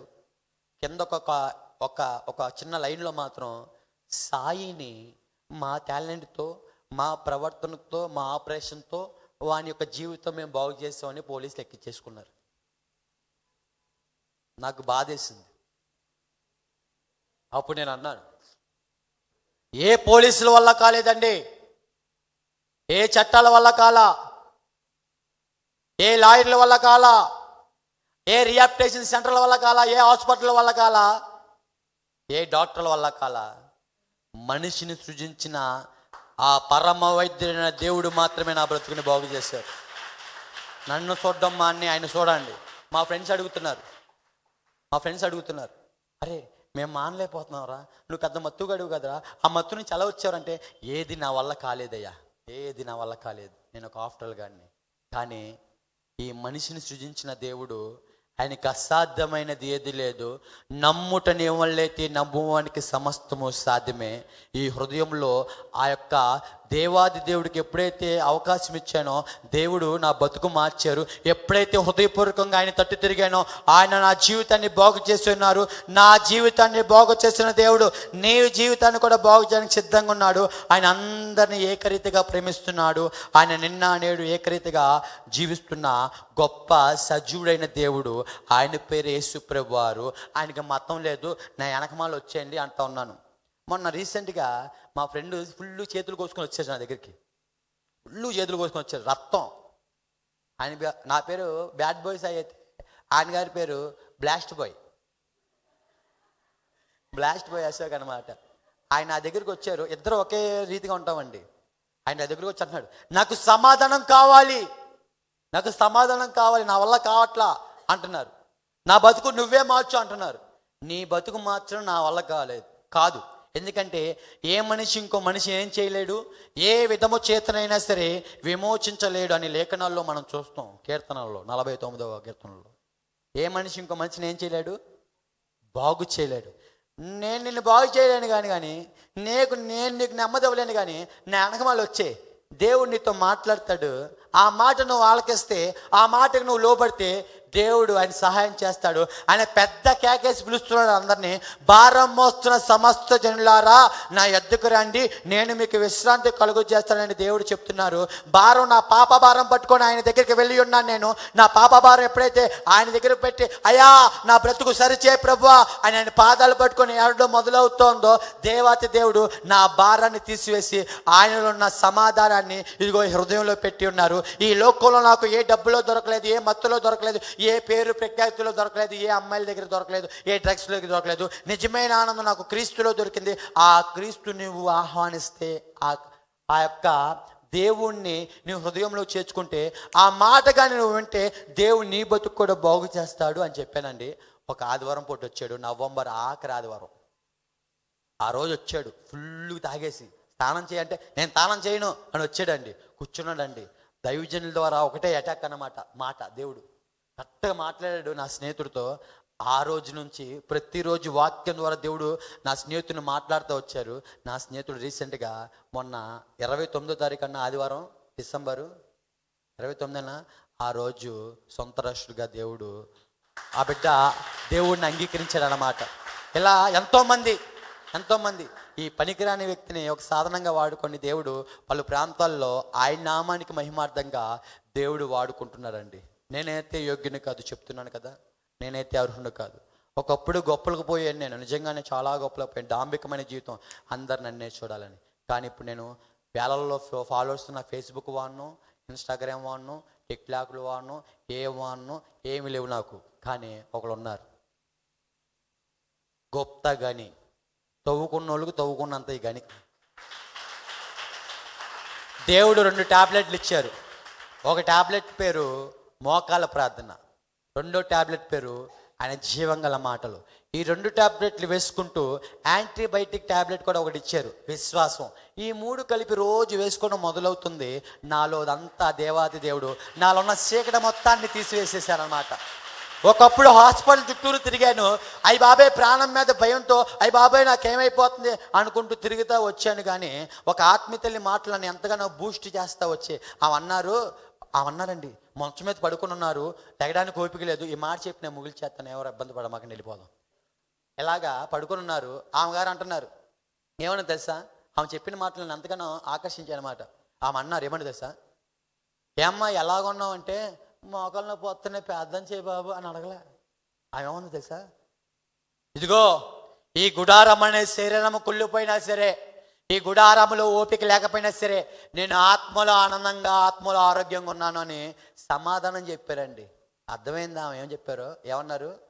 ఆత్మలో ఆనందంగా ఆత్మలో ఆరోగ్యంగా ఉన్నారు. నాకు అర్థం కాలే. కాసేపటికి నాకు అనిపించింది, ఏమైనా యోబు గారి యొక్క సహోదరియా ఏంటి ఎలా మాట్లాడుతుంది, అంత బాధలో ఉంది, అంత ఒకసారిగా మాట్లాడుతుందండి. ఆమె ప్రాణం మీద ఏం లేదండి, భయం లేదు. అప్పటి నుంచి దేవుడు ఆత్మీయత కోసం అడగడం నేర్పించారన్నమాట.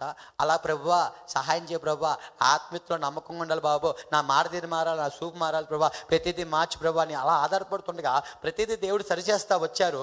అలాగండి ఆరోగ్యం కోసం అడగడం మానేసిన, అడక్కోకూడదని నేను అనట్లేదు, అడగొచ్చు.